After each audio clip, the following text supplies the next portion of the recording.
Karibu msikilizaji kwenye sehemu ya 5 ya simulizi yetu nzuri inayokwenda kwa jina la Wewe ni Chaguo Langu. Katika sehemu ya 4 tulikuwa tumeishia pale ambapo Lance pamoja na kijana Merrick walikuwa wamefikishwa katika ile kambi ambayo alikuwa ameshikiliwa Japhet pamoja na Steven.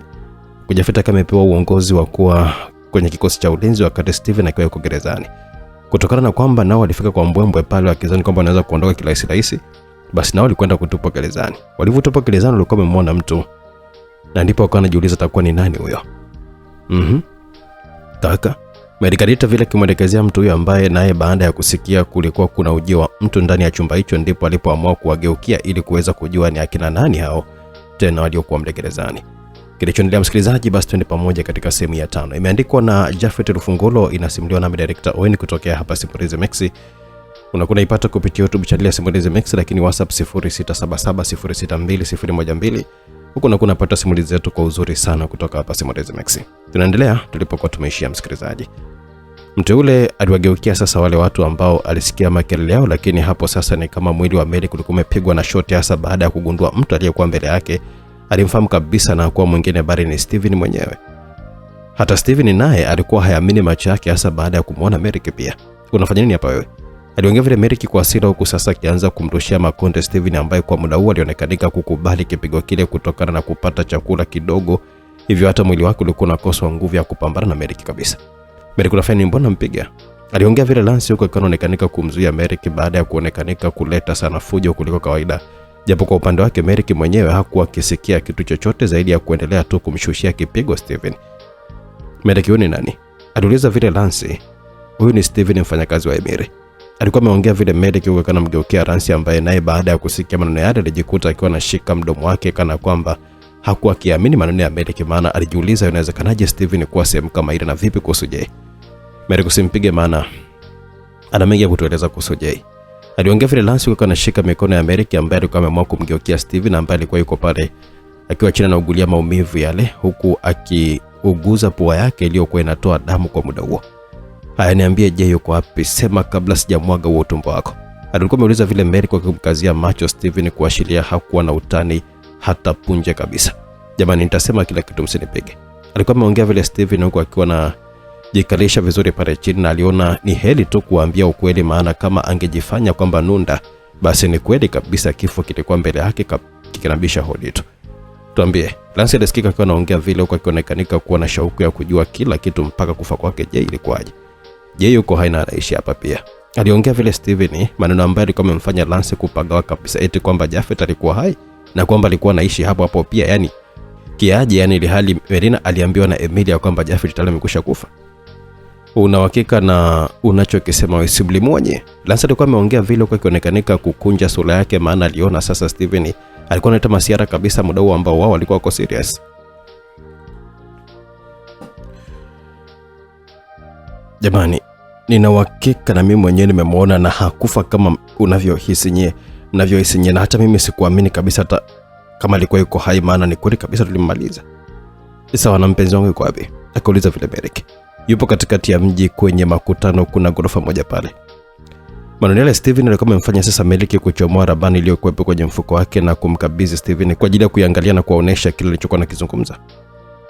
Ni hapa sio? Aliongea vile Merrick kwa anamonyesha jengo hilo ambalo lilikuwa likoonekana kwenye rabani ile.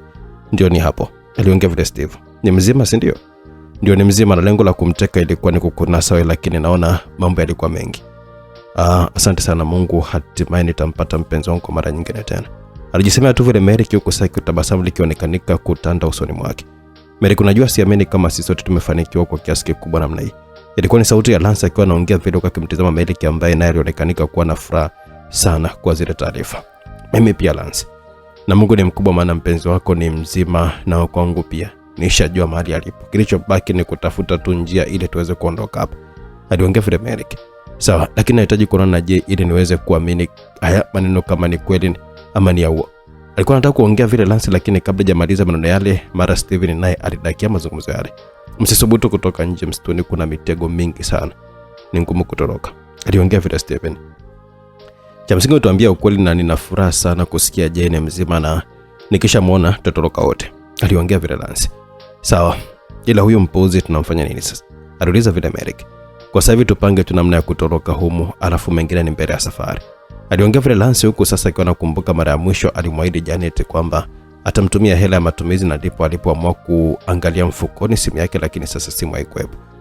Naona nitakuwa nimedondosha simu au nimeisahau kwenye gari. Kauli ile ilikuwa imemfanya Merrick naye kutizama mifuko yake na kuona kama simu yake ilikuwepo. Hata mimi pia haimo. Labda pengine itakuwa ipo kwenye gari tu, ila tutapata namna tu, aliongea vile Merrick. Huko nje nako maandalizi yalikuwa tu yakiendelea kuandaliwa, ambapo vijana walikuwa wanagawanyika katika kila kazi ili mradi tu mambo yaende kama walivyokuwa wamepanga. Na muda huo Valeria alikuwa anaonekanika akiwa na mazungumzo pamoja na watu wawili ambao walikuwa ni Japhet pamoja na Michael. Nyie wote ni viongozi wazuri na napenda ushindani sana, hasa kwenye vita kama ikitokea. Asitaki kushindana na mtu yoyote yule mimi, na pia Michael nitamrudishia cheo chake, ikiwezekanika nitakuwa chini yake. Japhet aliongea vile na kumfanya Michael kushangaa tu, maana kila kijana alikuwa anatamani kuwa na cheo kama kile. Asiweje Japhet alikuwa anataka kujivua uongozi kama ule kwa maneno yale machache tu kama vile. Na kwa nini unafanya hivyo? Akauliza vile Valeria. Sioni haja ya kuwa na uhasama ama chuki na hawa watu, maana nimewakuta. Mbona nilishakwambia kabisa, na kingine inaonekanika wewe una uwezo mkubwa sana na ndio maana naridhika na uongozi wako. Aliongea vile Valeria huku Michael naye akiingilia mazungumzo yale. Wala usijali je, mimi wala sina chuki wala uhasama na wewe, na unapendeza kuwa kiongozi wetu, maana una maarifa sana, huenda kutuzidi sisi, na hapo inabidi tufanye kazi pamoja. Alikuwa ameongea tu vile Michael. Basi sawa, kama umekubaliana na hili na tutafanya kazi kwa pamoja. Japhet alikuwa ameongea vile huku tabasamu likiongezeka usoni mwa wale wote watatu. Michael mpelekea fungua chakula kwanza wasije wakafa. Aliongea vile Valeria akiwa anamuelekeza Michael. Sawa mkuu. Michael alijibu vile na kisha kawaacha wawili hao wakiwa bado wamesimama tu. Kuna wafungwa tena wengine? Japhet alikuwa ameuliza vile hasa baada ya kusikia kauli ile. Ndio, ila sitaki wafe na njaa, maana wakishazoea uhalisia wa hapa basi watakubali tu wao wenyewe. Lakini kwa nini kila anayesogea hapa unamkamata? Je, nilishakwambia mbona nilisema siwezi jua kila anayesogea hapa ni mtu mwema, maana wengine wanaweza kuwa ni wapelelezi na ndio maana sitaki warudi tena ulayani. Na hata hivyo huku ni msituni, sasa wao wanakuja huku kutafuta kitu gani hasa? Aliongea vile Valerian na kumfanya Japhet kushia pumzi nzito huku akimtazama tu mwanamume huyo. Sawa mkuu, nimekuelewa. Basi vizuri, jiandae kwa ajili ya usiku. Sawa. Huko nako Michael alionekanika tayari akiwa yuko ndani ya gereza lile akiwa na sinia lenye sahani 3 za chakula na kuweka sinia chini ili wenyewe waje kuchukua, lakini hapo ni Steven Tunda ambaye alikuwa amechukua sahani ya chakula peke yake, huko Lance pamoja na Merrick wao wakionekana kutulia tu pembezoni. Hapo Michael alikuwa amesogea karibu kabisa na gate hilo kisha kuanza kuwatizama wao. Jamani, kuleni, nafasi ndo hii na wala hakunaga nafasi tena nyingine. Aliongea vile Michael akiwa anaelekezea Merrick pamoja na Lance ambao muda huo wao walikuwa kwa kimya tu wakionekanika kuwaza mambo yao kichwani mwao. Lakini sasa wakati Michael akiwa anaangaza vyema kuwatizama wale wawili, ndipo alipokuwa amegundua mmoja alikuwa ni msichana na alikuwa ni mrembo sana, sio siri.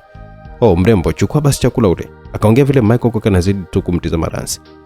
Nisikilize mpumbavu wewe, achana na sisi. Aliongea vile Merrick huko akiwa ananyanyuka pale chini na kumsogelea Michael alipokuwa amesimama. Yaani kwa hiyo unanitishia sio? Akaongea vile Michael ambapo muda huo Steven yeye hakutaka kabisa kujishughulisha nao zaidi tu ya kuendelea kula zake chakula chake.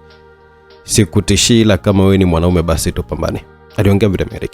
Asina muda huo mpumbavu wewe. Michael alikuwa ameongea vile huku macho yake akiwa kwa Lance tu na huko akionekana kumtamani sana, hasa kwa ulembo wake ule wa asili.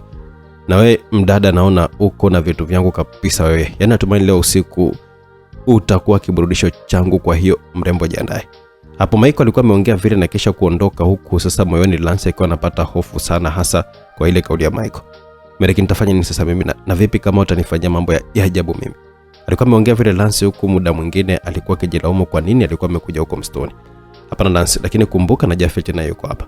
Aliongea vile Merrick ambapo sasa ni kweli Lance alikuwa amejikuta akipata tena tumaini jipya la kuwa atakuwa salama tu. Kweli Akauliza vile Lance kama kutafuta tu maneno ya faraja kutoka Merrick. Ndio. Alijibu vile Merrick na kumfanya Lance kutabasamu tu.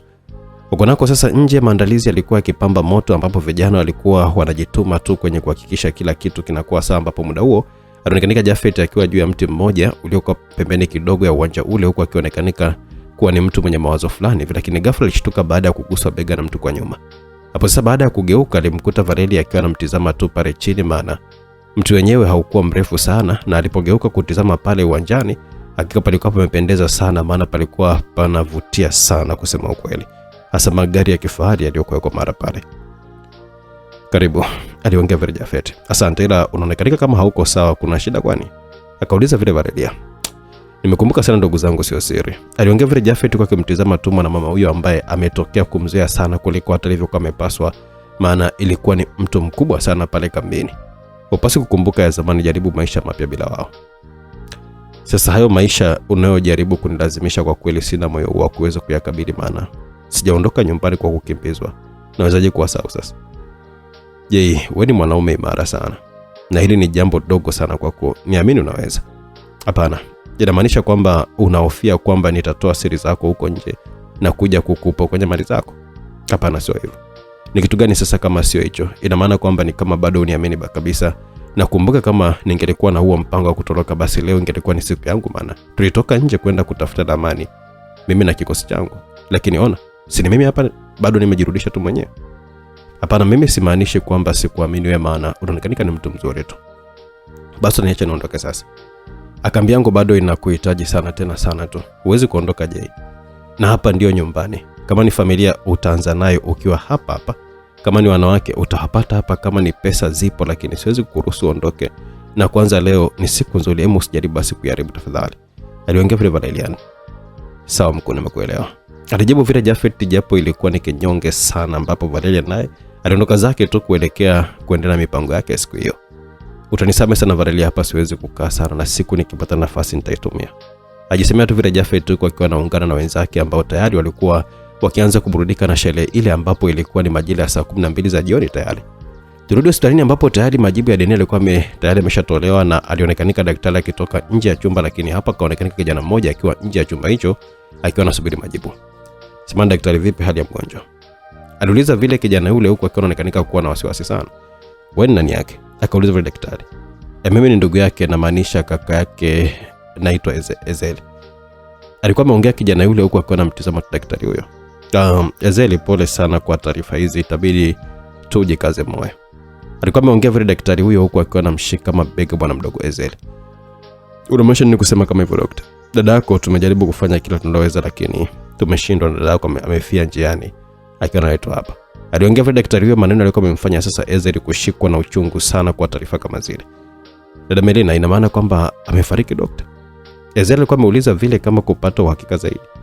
Ndio, pole sana kijana. Aliongea vile daktari na kuondoka zake huku akiwa anamwacha sasa Ezeli akiwa na uchungu sana, huku akionekanika kulia tu. Turudi aliko Emily, naye ambaye kwa muda huu alikuwa nyumbani kwake, napo aliona palikuwa hapa kaliki kabisa, maana mawazo yalikuwa ni mengi sana kichwani mwake, na ndipo alipoamua kuchukua simu yake na kumpigia babake mzee Dennis. Baba, nimeisha. Emily alikuwa ameongea vile baada ya simu kupokelewa. Una maana gani kusema kama hivyo? Akauliza vile Dennis, ambapo Emily bado anaonekana kuwa kimya tu. Wewe vipi, kwani kuna kitu kimetokea? Baba, nimeua mtu. Emily alikuwa ameongea vile hali ilikuwa imemshtua sana mzee Dennis. Umemuua nani? Rafiki yake na Nancy baba. Naofia siku ya kesho mahakamani baba, maana kila napunguza kikozo kimoja kinaibuka kingine. Emily, hivi unaelewa unachokiongea wewe? Maana siku kama hizi hivi unasubutuje kufanya ujinga kama wala kile? Asikuwa na namna baba. Fanya kitu baba, tumia hata hela siku ya kesho, ikibidi tafuta mwanasheria mwingine mkubwa baba. Unatakiwa kufanya kitu. Alikuwa anaongea vile tu Emily. Emily, haya mambo wewe ndio ambapo unayasababisha. Sasa ulikuwa uko nje kwa dhamana ya muda, alafu bado tunazidi kutengeneza skendo chafu, na sasa hivi umeua mtu, na bado kumbuka kwamba wale vijana wako wakina Salehe na Abdalla bado hatujawapata, na hatujui wana mpango gani na sisi, na bado unaongeza tukio jingine.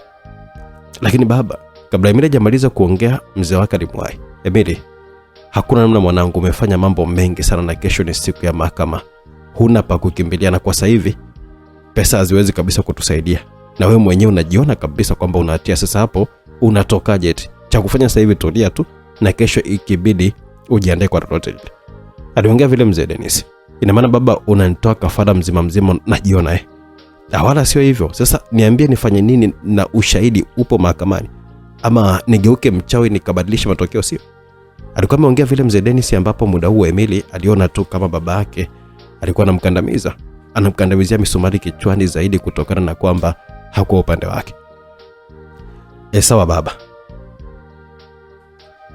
Kwa mara ya kwanza ukoo wa Richard unaenda gerezani, na wewe umekaa tu kushuhudia hilo. ila nakuahidi baba, machafu mengi uliyofanya muda so mrefu tutakutana huko gerezani, na tumaini unapaswa kujiandaa kwa hilo mapema tu. Emiri, unanitishia kwa hiyo? Aliongea vile mzee Dennis huko akionekanika kupaniki kabisa, yani hasa kwa kuona mtoto wake mwenyewe alikuwa na mpango wa kuyanika machafu yake hadharani kabisa. Hapana baba, ni ukweli uliopo wazi kabisa, huwezi kukwepa, na huko gerezani najua kabisa utanifuata tu. Aliongea vile Emiri na kisha kama amejitupia kitandani. Kimeumana. Mtoto na baba tayari wameshaanza kutishiana, kuharibiana mapema kabisa hata kabla siku ya mahakama kufika. Ngoja tuone ilivyoishia msikilizaji. Hatimaye majira ya saa 4 za usiku pale kambini, ambapo muda huu ilikuwa ni kunywa, kula na kucheza tu, kwa rembo nao wakiwa na miminika kila kona tu kwa ajili ya usiku huo. Hapo sasa Michael alimfuata kiongozi wake, hasa baada ya kumuona Valeria akiwa amepita maeneo hayo. Samani mkuu, aliongea vile Michael baada ya kumfikia Valeria ambaye naye alikuwa amesimama kumsikiliza nini Michael alikuwa anataka kumwambia kwa muda huo. Bila samani Michael, niambie. Ulituahidi wasichana leo usiku. Ndio, kwa ni waoni Michael? Naona mkuu, ila kuna mwanamke mmoja kule gerezani nimevutiwa naye sana tu mkuu. Na kwa ruhusa yako ningependa niwe naye usiku wa leo. Michael alikuwa ameongea na kutulia kusikiliza jibu la mkuu wake ambaye naye alionekana kukaa kimya kidogo. Michael, kuna wanawake wengi sana hapa. Kumbuka wale nao watajiunga na sisi muda so mrefu endapo tu watakubali. Sasa ukimchukua huyo mwanamke, unataka aje kutufikiriaje kwamba sisi tunawauza kingono huko? Hapana, kwa hilo haliwezekani. Na pili, tambua kama mwanamke huyo yuko na mwanaume mwenzio, na hatujajua wana mahusiano gani mpaka sasa. Kwa hilo hapana. Na kuna wanawake wengi tu mbona Michael? Alikuwa ameongea vile Valeria huko kana mkazia macho kijana wake huyo. Lakini mkuu, kabla Michael hajamalizia kuongea, mara Jay naye alikuwa amefika pale.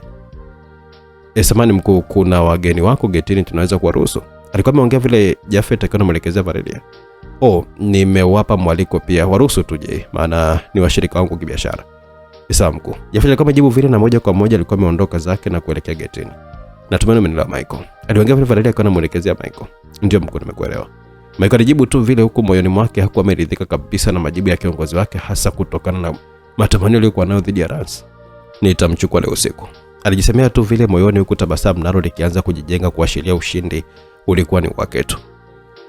Basi vizuri, endelea kusherehekea, aliongea vile Valeria na kumwacha Michael pale nje, huku ambapo yeye alikuwa ameelekea mpaka lilipokuwepo jengo lilokuwa linatumika sana kwa vikao vyake binafsi kwa ajili ya kusubiria wageni hao ambao nao hawakuchukua muda, tayari walikuwa wameshawasili ndani ya jumba hilo, huku akiwa wameongozana na Jay.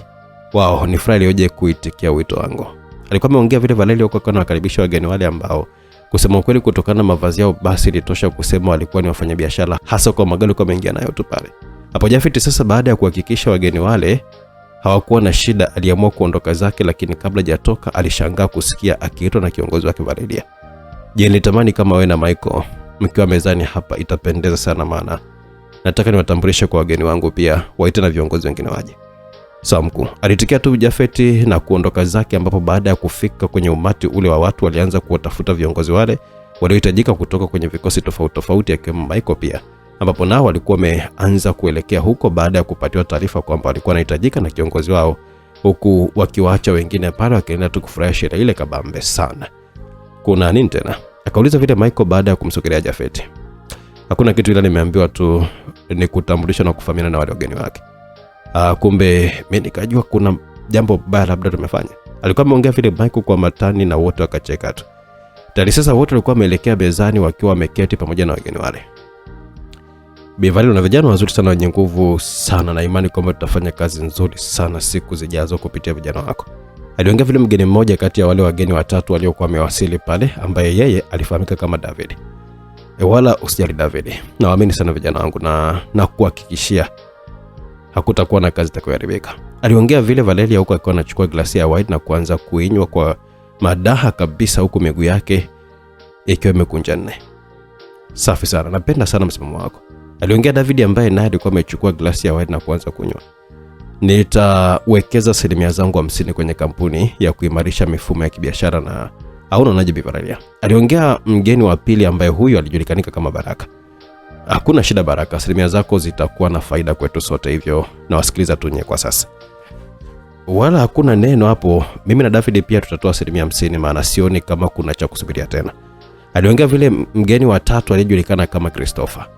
Basi sawa, yote kwa yote ningependa kuwatambulisha mitambo yangu ya kazi hapa.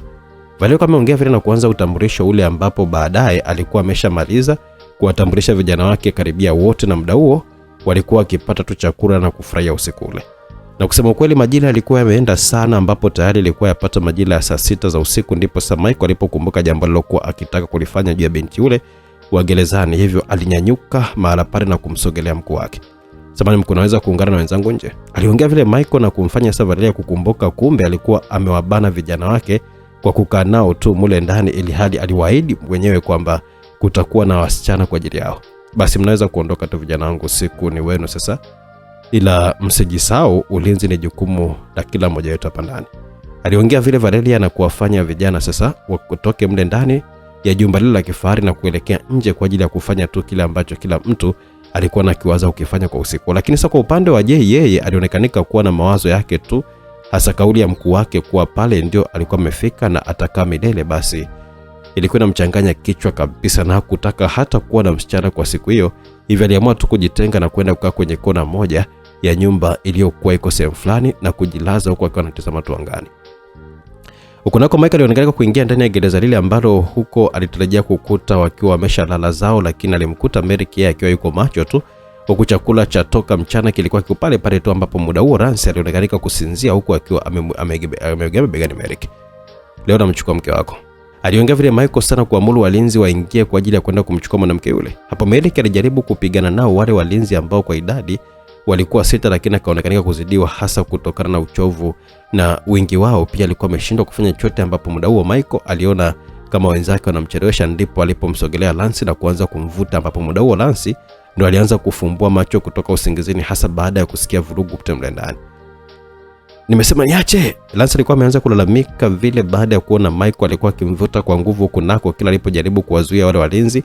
Merrick alikuwa anajikuta akiwa anapokea kichapo na kutulia tu, huku akimwona Lance akiwa anatolewa ndani ya chumba kile kwa nguvu sana. Merrick, nisaidie. Lance alipata sauti vile, japo kwa wakati huo Merrick alikuwa amewekwa kisawasawa na walinzi wale kiasi hakuwa na ujanja wote kabisa. Hapo sasa Lance aliona wazi kama atazembea basi lote tenda kumtokea, na ndipo alipoanza kupiga kelele huko nje za kuomba msaada, lakini sasa kutokana na kileza shele ile hakuna aliyekuwa ameweza kumsikia kabisa. Hapo sasa Michael baada ya kuona Lance alikuwa anapiga sana kelele, aliamua kumfunga kamba mdomoni kwa ajili ya kuzuia zile kelele, mada alijua fika zile zingemletea mabala kama angeweza kumkamatika. Haraka sasa alimnyanyua na kwenda naye mpaka sehemu ambayo ilikuwa imejificha kidogo, ambapo alijua kabisa hakuna ambaye angeweza kuwaona ili aweze kukidhi haja zake kutoka kwa mwanamke yule. Japo Lance alikuwa akipiga kelele, lakini sauti haikufika mbali kabisa. Hapo sasa Lance aliona hakuwa na ujanja tena zaidi ya kusubiri tu kufanyiwa kile alichokuwa anataka kutendewa na kijana huyo ambaye ni Michael. Lakini kwa bahati nzuri sasa mazingira ambayo Michael alikuwa amempeleka ndo huko alikuwa kuwepo Jafet, ambaye muda huo alikuwa yuko juu ya nyumba moja tu akiendelea kuwa na mawazo yake, lakini ghafla alianza kusikia sauti za miguno kama mtu alikuwa akilalamika hivi. Hapo sasa Jafet baada ya kutizama chini alishangaa kumuona Michael akimlaza mwanamke ambaye alikuwa akipiga kelele, japo zilikuwa zisikiki kwa maana zilikuwa hazifiki mbali. Na muda huo Michael alikuwa akichojua nguo zake kwa ajili ya dhambi ile aliyokuwa amekusudia kuifanya kwa mwanamke yule. Nilikwambia nitakuchukua, si unaona sasa hata mumeo pia hajafanya chochote zaidi ya kukutizama tu nikiwa nakuchukua. Aliongea vile Michael ambaye kwa muda huo tayari alikuwa ameshabakisha tu boxer mwilini mwake.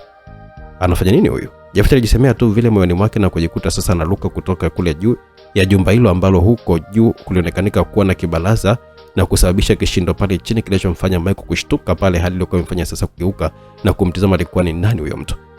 Je, umenishtua sana alafu unafanya nini huko tena? Aliongea vile Michael baada ya kujua mtu yule alikuwa ni Jay. Lakini hapo ni kama moyo wa Lance ulipigwa na shoti ama ganzi kabisa, hasa baada ya kumtazama mwanaume yule ambaye alikuwa amesimama mbele yake huku akiwa bado hayaamini macho yake kama yule alikuwa ni yule mwanaume aliyekuwa amemtafuta bila mafanikio. Hapo ghafla machozi alikuwa anaanza kumtoka Lance, huku akiongeza kulia kwa sauti ili kumfanya Jay kuingilia kati ule mchezo uliokuwa unataka kutokea. Nipo nalinda na huyu mwanamke unataka kumfanya nini sasa? Jay alikuwa ameongea vile kwa kimsogelea zaidi yule mwanamke kwa ajili ya kumtolea kitambaa, maana alionekanika kutopumua vizuri kutokana na nusu ya kitambaa kuziba sehemu ndogo ya pua yake. Lakini Jay akiwa kwenye harakati zile za kumtolea kitambaa, hapo sasa Michael aliugusa mkono wake kumaanisha kwamba hakupaswa kumtolea kitambaa. Hapana, usimtolee kitambaa. Mimi pia Lance sio siri, siku zote nimekuwa nikiishi kwa kuwaza sana wewe hapo, na ndipo niligundua kwamba nakupenda wala sio kitu kingine. na mimi naweza kusema wewe ni chaguo langu Lance. Jafet aliongea vile ambapo sasa Lance alikuwa amesogeza lips zake haraka na kuanza kukisi tu kwa raha zao. Lakini muda huo ghafla mlango uligongwa. Mbona umeshtuka mpenzi? Aliongea vile Jafet baada ya kuona Lance alishtuka baada ya kusikia udile. Nimeshtuka tu maana hii sehemu siamini sana unajua. Aliongea vile Lance huko akiwa anatoka mwilini mwa mpenzi wake. Bora usijali. Watakuwa ni wenzangu tu, alafu mbona unakuwa na uoga wakati uko na mimi mama? Hapana mpenzi, nitadhari tu. Basi sawa. Wacha niongee nao kwanza. Sawa. Lance ajibu vile ambapo taratibu sasa Jafet alikuwa amesogelea mlango na kufungua, na ndipo alipokutana na wenzake watatu wakiwa wamelewa kweli kweli, huko kama tena wasichana wao kila mmoja. Vipi kaka, mbona unachelewa kufungua mlango? Ilisikika sauti ya mmoja akiwa anaongea vile, japo ilikuwa ni sauti ya kilevi kuashiria alikuwa hoi sana. Mtanisamee, nendeni tu kwenye vyumba vingine kwa muda huu maana nina mgeni wangu muhimu sana. Aliongea vile Jafet tu akawa anatazama wenzake kwa zamu. Unasema na mgeni ni nani? Ilisikika sauti ya kilevi ya askari mwingine, kitu kilichomfanya Jafet kufunga mlango kabisa maana aliona ilikuwa ni kupoteza tu muda kuongea nao maana tayari walikuwa wameshavesha vibaya mno. Anatufungia mlango huyu mpuuzi.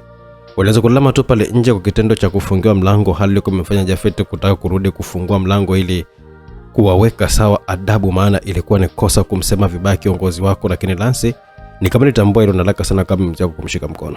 Hapana, usiende, wamelewa au waache. Aliongea vile Lance huko akiwa anamtazama Jafet kwa macho maregevu kabisa. Lakini ningewafundisha adabu hata kidogo ujue. Hasa unafikiri utakuwa unawafundisha ama unawaonea tu maana kesho kukikuja hapo ukiuliza kwa nini walikuwa hivi watabaki wanashangaa tu pengine umewasingizia MWH. Aliongea vile Lance na kumfanya Jafet abaki tu kutabasamu, ambapo muda wao kile pale alikuwa ameanza kuashiria walikuwa walishaondoka sehemu hiyo kwenda kulala vyumba vingine. Yaani kiongozi kwanza sijui kwa nini ndana na watu wengine hapa. Mimi nitakuwa na chumba changu kabisa, ila sema hakuna shida maana kwanza sina mpango ukaa hapa. Aliongea vile Jafet. Hapo Lance haraka hakutaka kabisa story nyingi sana maana tayari mpaka wakati hapo walikuwa washaanzisha kama mchezo hivi, alikuwa anatakiwa kuisha pia, ndipo Lance alikuwa amemsogelea karibu Jafet na kuanza kumnyonya mate sasa, na ambapo muda huo Jafet naye alianza kumvua nguo mrembo, na kutokana na kuwa Lance alikuwa amevaa gauni ndefu ya blue basi haikuwa shida sana kwake. Huku muda huo sasa Lance naye alikuwa ameanza kufungua vishikizo vya gwanda lilokuwa amelivaa Jafet muda huo na kumfanya kubaki kifua wazi, huku akiendelea tu kuburudishana ladha ya mate na hapo kile tulionekanika kutamaniana sana maana mihemo ya juu ndio ilikuwa inasikika kuashiria mambo yalikuwa si haba kabisa kwa wakati huo. Taribu Jafet alikuwa ameshusha mkono wake mpaka sehemu nyeti za binti hiyo mrembo na kuanza kuchezea huko chini ambako kulionekanika kuloa sana kwa hisia kali sana za mapenzi. Mpenzi, nachoka kusema mbana. Lance alikuwa amelalamika vile kwa mahaba mazito na kumfanya Jafet sasa kumlasa taratibu pale kitandani, huko midomo yake ikiendelea tu kuburudishana ladha ile. Haya sasa, hebu tuachie wenyewe maana hata mimi msimuliaji sifahamu kabisa ni kitu gani kiliendelea maana mimi hayo mambo siyajui, ila nyie wakubwa mtakuwa mnajua ni kitu gani kilitokea. Hatimaye ni siku mpya kabisa, majira ya saa 12 za asubuhi kama kawaida, sauti za ndege zilikuwa zikiendelea tu kutumbuiza masikio ya watu sehemu ile. Hapo Jafet alikuwa ameshtuka kutoka usingizini na haraka alikuwa ameanza kujiandaa kwa kuvaa sare zake za kazi. Umeamkaje mpenzi wangu? Ilikuwa ni sauti nyororo kutoka kwa Lance ambaye naye alikuwa ameshaamka pale kitandani. Wao, kumbe umeshaamka mke wangu? Aliongea vile Jafet huko akiwa anamwachia kisi la shavuni mlembo yule ambaye muda wote alikalika kutabasamu tu. Acha tu. Na usingizi ulikuwa ni mtamu, sijawahi kabisa kulala usingizi mtamu kama leo baby. Jana kwa zile la ulizokuwa unanipatia waacha wewe. Yaani kwa kweli sikuachi na unaweza usiamini. Nimeanza kupata wivu kabisa na wala sitaki nimuone mwanamke mwingine Jafet, la sivyo. Oho. Lance alikuwa ameongea vile huku akimfanya tu Jafet kutabasamu. Kuwa na amani na mimi mama. Wewe ndio wangu wa kwanza na wa mwisho sasa, na ulivyo mzuri hivyo. Unataka nikusaidie nigundue nini sasa? Maneno yale yalimfanya Lance kumsogelea Jafet na kuanza kukisi upya. Baby, wewe ni mtamu sana. Jana ni yako inakuna bala. Aliongea vile Lance huko akiwa anamtengenezea vizuri kora ya combat ile. Jamani saweje, ndio ulikuwa mtamu bala. Alafu kitu ambacho sikiamini baby na ndicho kinachonifanya mpaka nikupende zaidi na kukuheshimu ni baada ya kugundua ulikuwa bikra baby. Asante sana kwa mimi kuwa mwanaume wako wa kwanza mpenzi. Usijali Jafet. Unajua hata nilipokuwa na Emily sikutaka kufanya naye kwanza maana nilitaka nimsome kwanza tabia maana alikuwa na vijitabia fulani hivi kiasi nikawa na mashaka naye nilipokuwa kwenye mahusiano naye. Ila Jafet, naomba usichoke nibadilikia, sitopenda itoke kabisa hilo swala. Aliongea vile huko akiwa anasimama ambapo shuka ilimshuka mpaka chini na kubaki kama alivyozalia, ambapo muda huo alikuwa akimtazama Jafet ambaye naye alikuwa amesimama tu akitazamana. Jamani mpenzi, siwezi, alafu unajua wewe ni mchokozi sana. Ndo mambo gani sasa baby? Unajua kuna zidi kupambazuka tu sasa hivi na unatakiwa kurudi kule jela kwa muda ili mimi nikamshawishi Valeria aweze kuachia mtoke kule. Sawa love, lakini kwani huyo Valeria ni nani? Ni kiongozi wa hapa kama nilivyokuwa nimekuambia baby jana. Yani unanichanganya mpenzi mpaka nasahau kabisa. Lakini mimi unanichanganya zaidi baby. Ukisimama kama hivyo hujue huku chini ya kiuno changu mjomba ameanza kusimama eti. Usijali baby, wewe ni wangu, siwezi kabisa kukunyima. Hata sasa hivi naweza kukupa tu, ila ndio hivyo tena. Hatuko mazingira sahihi. Lasa aliongea vile huko akiwa anaanza kuvaa nguo zake. Natamani kumuona Melik ili niweze kumshukuru kwa kulinda. Wala sijabuta muona tu. Na dakika 10 mlango ulifunguliwa huku Lance pamoja na Jafet walikuwa wanatoka nje, lakini sasa walibaki wakishangaa tu baada ya kuwakuta wenzake wa jana usiku wakiwa wamelala tu pale nje, huku wakiwa wameshikilia tu chupa zao za mvinyo. Aisee, kweli pombe so chai kabisa, ndo naamini. Aliongea vile Jafet na kumfanya Lance acheke tu. Basi wale walikuwa wameelekea mpaka gerezani ambako huko Jafet alimkabidhi Lance kwa mlinzi ule. Lance, kama nilivyokuambia sawa aliongea vile Jafet akiwa anamwelekezea Lance. Sawa, hakuna shida, tunakusubiria. Lance naye alijibu vile, kisha alikuwa ameachana, ambapo kumbe tukio lile Michael alikuwa ameliona tu, hasa kwa Jafet kutoka na msichana yule chumbani kwake mpaka kumpeleka gerezani. Huwezi kumchukua kutoka kwangu Jay, alijisemea tu vile Michael na kuondoka zake. Basi Jay akatoka pale na kuelekea kwenye kikosi chake kwa ajili ya mazoezi, na wakati walipokuwa akifanya tu mazoezi Jafet alijikuta akiwa anashangaa hasa kwa Michael kumtizama sana yeye kana kwamba walikuwa na wadui hivi. Turudi walipo Lance na Merek. Lance, uko salama vipi? Wamekufanyia chochote kile la pumbavu? Aliongea vile Merek kwa hofu sana, huku muda huo akionekana kuchoka sana mwili. Hapana Merek, Lance alijibu vile, lakini sasa machozi yalikuwa yameanza kumtoka hasa baada ya kukumbuka kile alichokuwa kienda kufanywa na yule mlinzi. Lance, kuna nini, mbona unalia kama hivyo? Akauliza vile Merek kwa akionekana kuwa na hofu kidogo. Nimeonana na Jay. Lance aliongea tu vile na kumfanya sasa Merek kutabasamu kama vile kwa kimjua Jafet, lakini hapana. Alitabasamu maana huo ndo ulikuwa ni msaada wao kwa sasa. Ni jambo jema sana. Jana usijarara kabisa, nilikuwa nawaza yule mjinga sijui amekufanyia kitu kibaya. Ilikuwa bado kidogo tu anifanyie vile, sema tu Jay alikuja na kiukweli sikuamini kabisa. Wakati Lance na Merek wakiwa wanaongea tu vile, Steven naye alikuwa akiwasikiliza tu.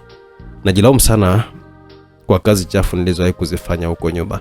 Najuta sana, naweza kusema kwamba nimegundua makosa yangu mimi, naomba mnisamehe kwa kila kitu. Aliongea vile Steven na kuwafanya Lance na Merek kubaki kimya kimtazama tu Steven.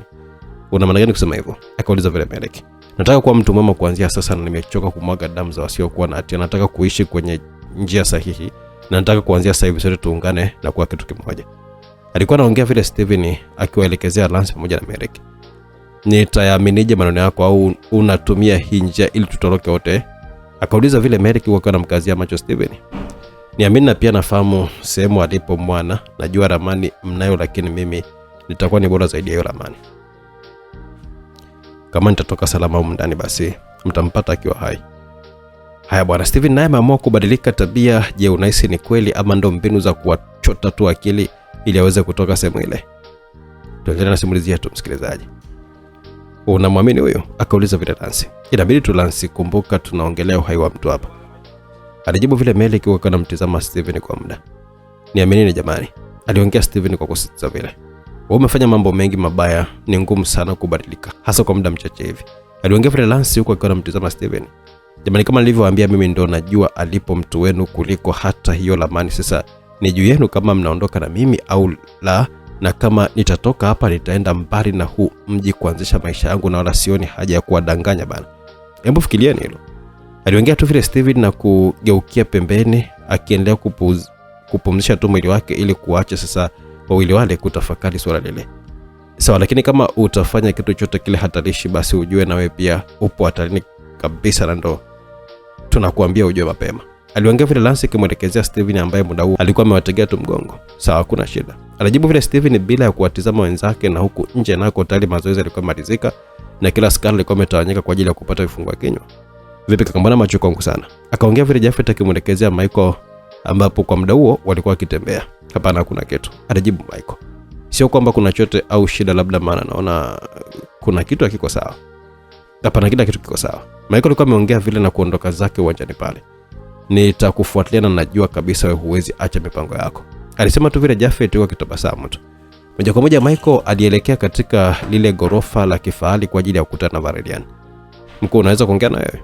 Ilisikika sauti ya Michael baada ya kumkuta Valerian akiwa ameketi kwenye meza yake na akionekana kupitia mafaili kadhaa yaliyokuwa sehemu ile. Sawa, ongea na kusikiliza. Alijibu vile Valerian huko akiwa anamtizama Michael kusikia alikuwa na mpya gani tena muda ule. Mkujana usiku nilimwona Jafet akitoka na mfungwa wa kike mle gerezani, na kwa walivyokuwa akionekanika ni kama walikuwa wanafahamiana sana. Hii kwetu ni hatari sana mkuu, maana kama anaweza kufahamiana na huyo mwanamke, hatujui mpaka sasa hivi anafahamiana na wangapi. Aliongea vile Michael na kumfanya Valerian kukumbuka kitu fulani hivi, ambapo siku Jafet alipokuwa amepandisha hasira ilikuwa ni baada ya kuonana na Steven ambaye alidai kwamba ni ndugu yake. Una uhakika? Akauliza vile Valerian. Ndio mkuu. Na hisi kuna kitu anapanga, itabidi tuone nini anafanya. Wewe mwanamke yuko wapi kwa sasa? Alimrudisha gerezani. Hapo Valerian alikuwa ameonekanika kunyanyuka na kuanza safari kuelekea gerezani, huku Michael akiwa anamfuata kwa nyuma. Kwa muda Jafet naye aliamua kuelekea ndani ya lile gorofa kwa ajili ya kumshawishi Valerian kuachia Lance pamoja na Merrick. Muda huo Valerian alikuwa ameingia mle gerezani na kuanza kuangalia wale wafungwa kwa umakini sana, kisha baada ya kujiridhisha alitoka mle ndani. Vipi mkombono umetoka nje na hata hujafanya lolote ile? Aliongea vile Michael.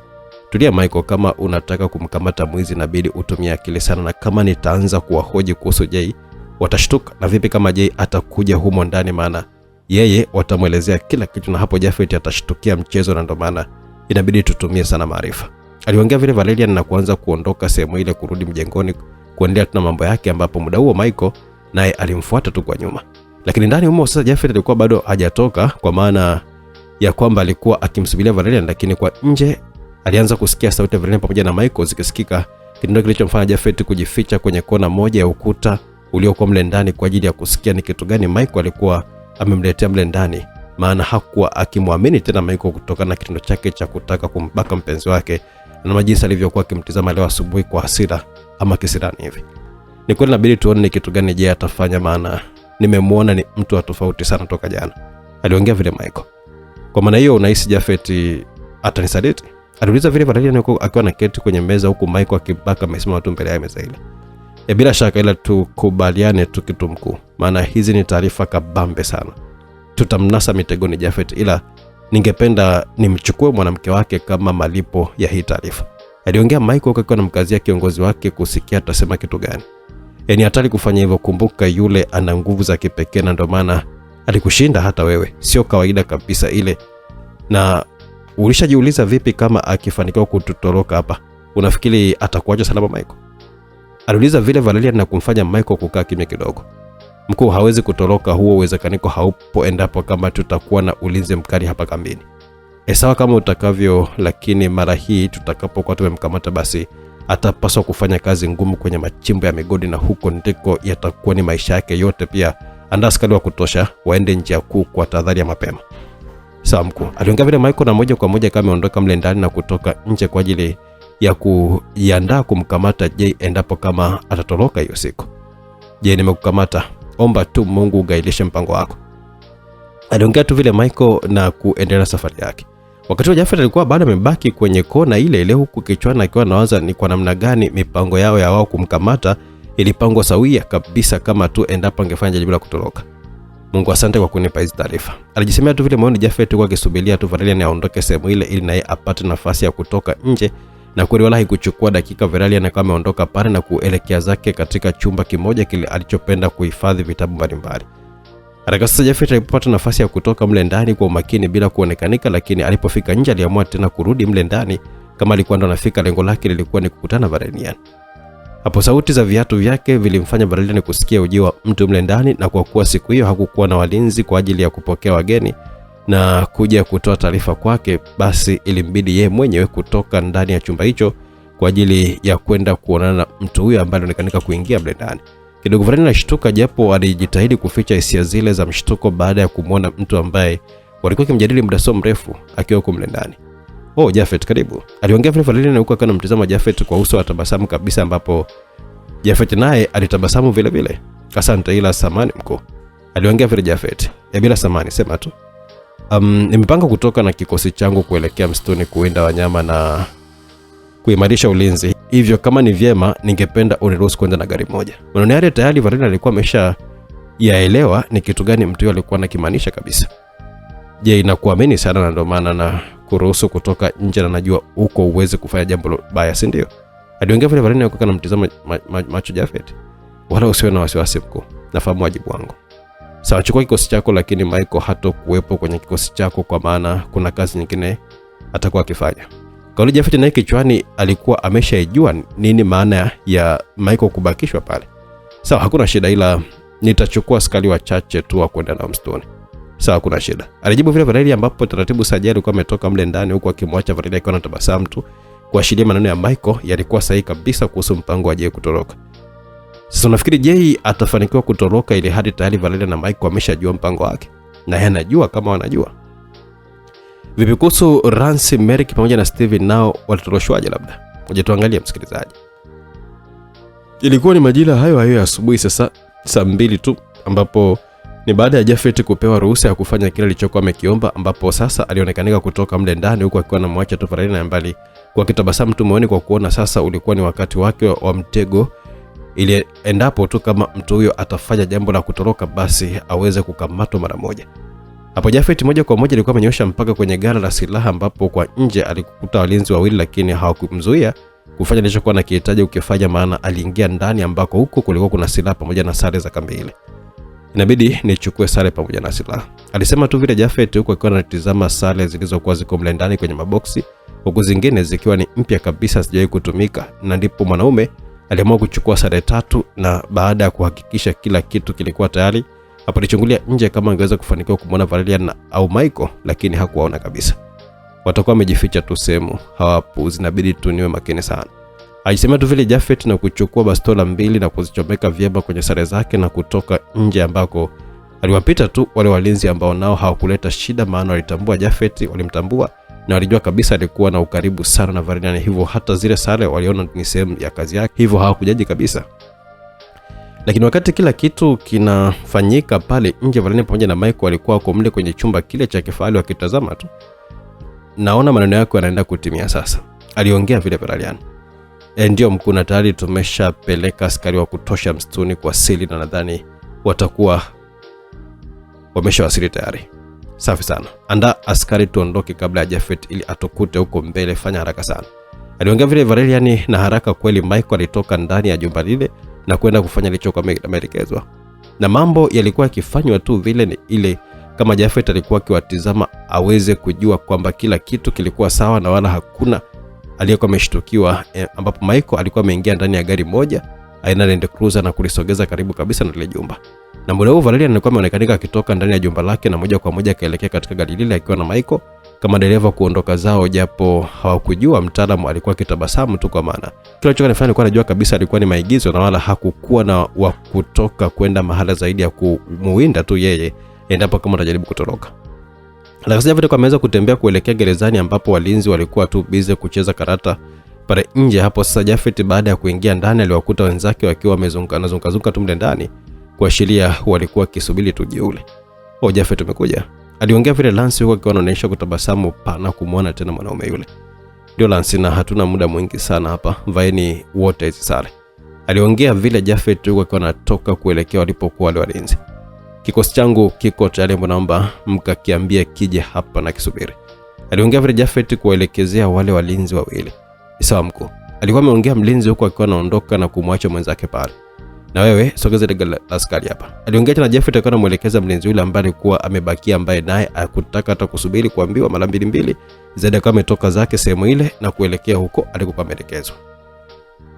Hapo haraka Jafet alikuwa amerejea mle ndani na kuwafungulia wenzake na kuwatoa nje kabisa, ambapo kwa wakati kwa sare walizokuwa wamezivaa basi isingekuwa ngumu kuweza kuwafananisha na askari wengine. Muda huo kikosi cha watu 7 kiliwasili pale pamoja na ile gari aina ya Leyland ya kijeshi, ambapo haraka sana wale watu 7 pamoja na kina Merrick wote waliingia na kuketi nyuma, huko Jafet yeye alikuwa siti ya mbele kabisa, alikuwa dereva, na muda huo hakuna mlinzi yoyote ambaye alikuwa ameuelewa mchezo ule. Na ndani ya 10 mbeleni haraka Jafet alikuwa amemrudi dereva yule kusimamisha lori lile. Subiri kidogo. Jafet alikuwa ameongea vile kimwelekezo dereva na kushuka chini, ambapo alikuwa ameelekea nyuma ya lori lile na kuelekeza Wale askari kwamba safari ilikuwa bado inaendelea mpaka katikati ya msitu, na aliomba watu watatu washuke ndani ya lori lile, ambapo alikuwa akiwaonyeshia vidole wale watu ambao alikuwa amewatambua kabisa kwamba alikuwa ni wenzake pamoja na Steven mwenyewe. Na hapo hakuna askari yote ambaye alikuwa amegundua mchezo ule, maana kila mmoja alijua kwamba ni sehemu tu ya kazi, maana siku zote kuna wakati walikuwa wakigawanyika kama vile, hivyo hawakuona shida kabisa. Baada ya Jafet kuhakikisha kwamba walioshuka ni wenyewe kabisa, haraka sana kamsogelea dereva na kuamuru safari iendelee tu. Moja kwa moja lori lile lilikuwa limeanza safari. Mbele tumewekewa mtego na inabidi tuondoke hapa haraka sana kabla askari hawajafika huko wanakoelekea. Jafet kama ameongea vile, na sasa mchaka ulianza kuelekea kushoto, njia ambayo Jafet alikuwa akifahamu vyema, na huko walivuka mabonde na mito na safari ilikuwa inazidi tu kusonga mbele. Huko nako na dakika 30 huku wale askari wakiwa huko njiani, mara dereva alishangaa kumuona kiongozi wake mbele ya njia akiwa na askari, huku wengine wakiwa wamezunguka lile gari mbele na nyuma. Shukeni wote. Aliamuru vile Valerian kutaka wote waliokuwa ndani ya lori hilo kushuka upesi, na alifanya hivyo hasa baada ya kugundua eneo alilokuwa akielekea halikuwa eneo sahihi kwa mawindo, maana mawindo walikuwa wameacha nyuma kabisa huko. Sasa iweje wazidi tu kusonga mbele, na walikuwa wanaelekea wapi kama sio kutoroka tu? Haraka sasa askari wale 7 walishuka akiwemo yule dereva. Ina maana Jay hayumo ndani ya gari. Alifoka vile Valerian, huko muda huo Michael aliamua kusogelea lile gari kwa nyuma na kutizama kama kulikuwa kuna askari yote ambaye alikuwa amebakia, lakini kulikuwa kutupu tu. Mkuu, Jafet hayumo ndani ya gari. Alikuwa ameongea vile Michael na kumfanya Valerian akimbilie lilipo lile lori na kutizama kujihakikishia kama kweli Jafet hakuwemo na kweli lori lile lilikuwa liko tupu hapo. Sasa vichwa vilikuwa vinawauma kweli. Alisema Michael, tumechezewa mchezo, maana sikutarajia kama huyu mtu atakuwa makini namna hii hapa, na sio seli. Naweza kusema hii ni mara yangu ya kwanza kuzidiwa mipango. Aliongea vile Valerian huko. Sasa alikuwa akijiuliza ni alie ama acheke tu, maana alijiona mjinga sana kuzidiwa maarifa na kijana wake kama vile. Mkuu wa askari lazima watakuwa wanafahamu chochote, inabidi watu waeleze. Alikuwa ameongea vile Michael, lakini muda huo Valerian alikuwa ameganda tu pale. Haya sasa, hatimaye Jafet na wenzake waliamua kutoroka. Unafikiri Valerian atafanya kitu gani? Maana uwaga apende mtu kutoka ndani ya kambi yake, hasa baada ya kujua kilichomo mle. Unafikiri itakuwaje msikilizaji? Tuendelee kufuatia kwa karibu. Mkuu aliita vile Michael na kumfanya Valerian kushtuka kidogo. Mkuu, hawa askari watakuwa na kutueleza. Aliongea vile Michael, ambapo sasa Valerian akaanza kukutuka kwenye wenge lile. Jafet na wafungwa wako wapi? Aliuliza vile Valerian akiwa anamuelekezea askari mmoja. Mkuu wao walishuka katikati ya njia na walituacha tuende na safari. Alijibu vile askari yule. Wanaelekea wapi? Wanaelekea msituni mkuu. Basi tayari atakuwa ameshatoroka. Alijisema vile Valerian kwa sauti ya chini sana. Mkuu, tunazidi kupoteza, inabidi tuwafuatilie. Alikuwa ameongea vile Michael, huku ndani ya moyo wake hakutaka kabisa kuacha waende, maana shida yake yeye hakuwa Jay bali mwanamke wake ndiye alikuwa amemtamani sana. Hivyo kama wangetoroka basi malengo yake yangeangukia pua tu. Mpaka sasa hivi ni kama saa 1 sasa. Hebu lifikirie hilo Michael. Unadhani kwamba watakuwa kwa wapi kama sio nje ya mji kabisa, na hapa hakuna cha kufanya, maana hatuwezi kwenda mjini kuwatafuta. Chukua askari wako, tunarudi kampeni, maana kuna mengi sana kufanya. Huko nako safari ilionekanika kuwa ndefu sana kuvuka msitu ule, maana msitu ule ulikuwa ni mkubwa sana kiasi ingewachukua masaa kadhaa kumaliza. Jafet, nimechoka sana, siwezi kuendelea na safari, naomba tupumzike kidogo. Aliongea vile Lance yuko akionekanika kupumua kwa nguvu, huku akiwa ameegemea mti ambao ulikuwa pembeni yake. Hakuna shida jamani, tupumzikeni kidogo, ila ni watoe wasiwasi, tunakaribia barabarani. Alikuwa ameongea vile Jafet, huku sasa yeye akionekanika kuchomoa bastola na kuanza kumfuata Steven, maana aliona kwa muda huo ndio ulikuwa ni muda sahihi wa kuweza kumalizia mbali Steven msituni kule. Ila kile kitendo kila mtu alikiona na kufanya sasa haraka sana. Medic alikuwa amenyanyuka na kumwahi Jafet ile bastola. Hapana Jafet, usifanye hivyo, maana sisi bado tunamhitaji, kwanza mwache aishi. Aliongea vile Medic, lakini wakati huo Jafet ni kama hakuwa kiaelewa kabisa maneno yale. Unaongea nini Medic? Huyu alitaka kuniua pamoja na bosi wake, sasa kwa nini mnataka aendelee kuishi? Aliongea vile Jafet kwa kionyesha ukasirika sana. Mwache hai kwa ajili ya mpenzi wangu Jafet, na sio mpenzi wangu tu bali ni shemeji yako, na anafahamu alipo. Aliongea vile Medic, na hapo Jafet alikuwa amekumbuka maneno ya Lance kuhusu Medic ambaye alikuwa ni msaada mkubwa sana kwa Lance mpaka kufika hapo alipo. Hapo sasa Jafet akaona hakukuwa na haja ya kufanya vile, maana moyo wenyewe tu ulianza kupoa na kujikuta akiwa anashusha mkono wake kwenye silaha. Medic, shem tutampata tu, na wala usijali, tuko pamoja kwenye hili. Aliongea vile Jafet. Asante sana kaka, hata hivyo tunatakiwa kuwahi mjini, maana leo ni siku ya mahakama na Emily lazima tuyatiane. Alikuwa ameongea vile Merrick. Alafu nilikuwa nimesahau kabisa na simu zetu nazo hatukuja nazo huku sasa, na hisi tulikuwa tumeziacha kwenye gari. Na nahisi takuwa nimetafutwa sana Jafet. Aliongea vile Lance yuko anamtazama Jafet ambaye alikuwa amesimama pamoja na Merrick mbele yake. Kwa sasa hivi hakuna haja ya kurudi kuzichukua, na ni hatari sana pindi tutakapokuwa tumeingia mikononi mwa yule mama Valeria. Alafu inabidi mbadili mavazi, maana tumekaribia mjini tusiri kugundulika na wapelelezi wake huko. Ina maana bado tutakuwa tunafuatilia tu? Akauliza vile Lance. Sifahamu, lakini ni kama tahadhari tu, maana huyo mama sijamjua vizuri mambo yake mengi, japo kwa uchache namjua, ila fanyeni tu kuvua.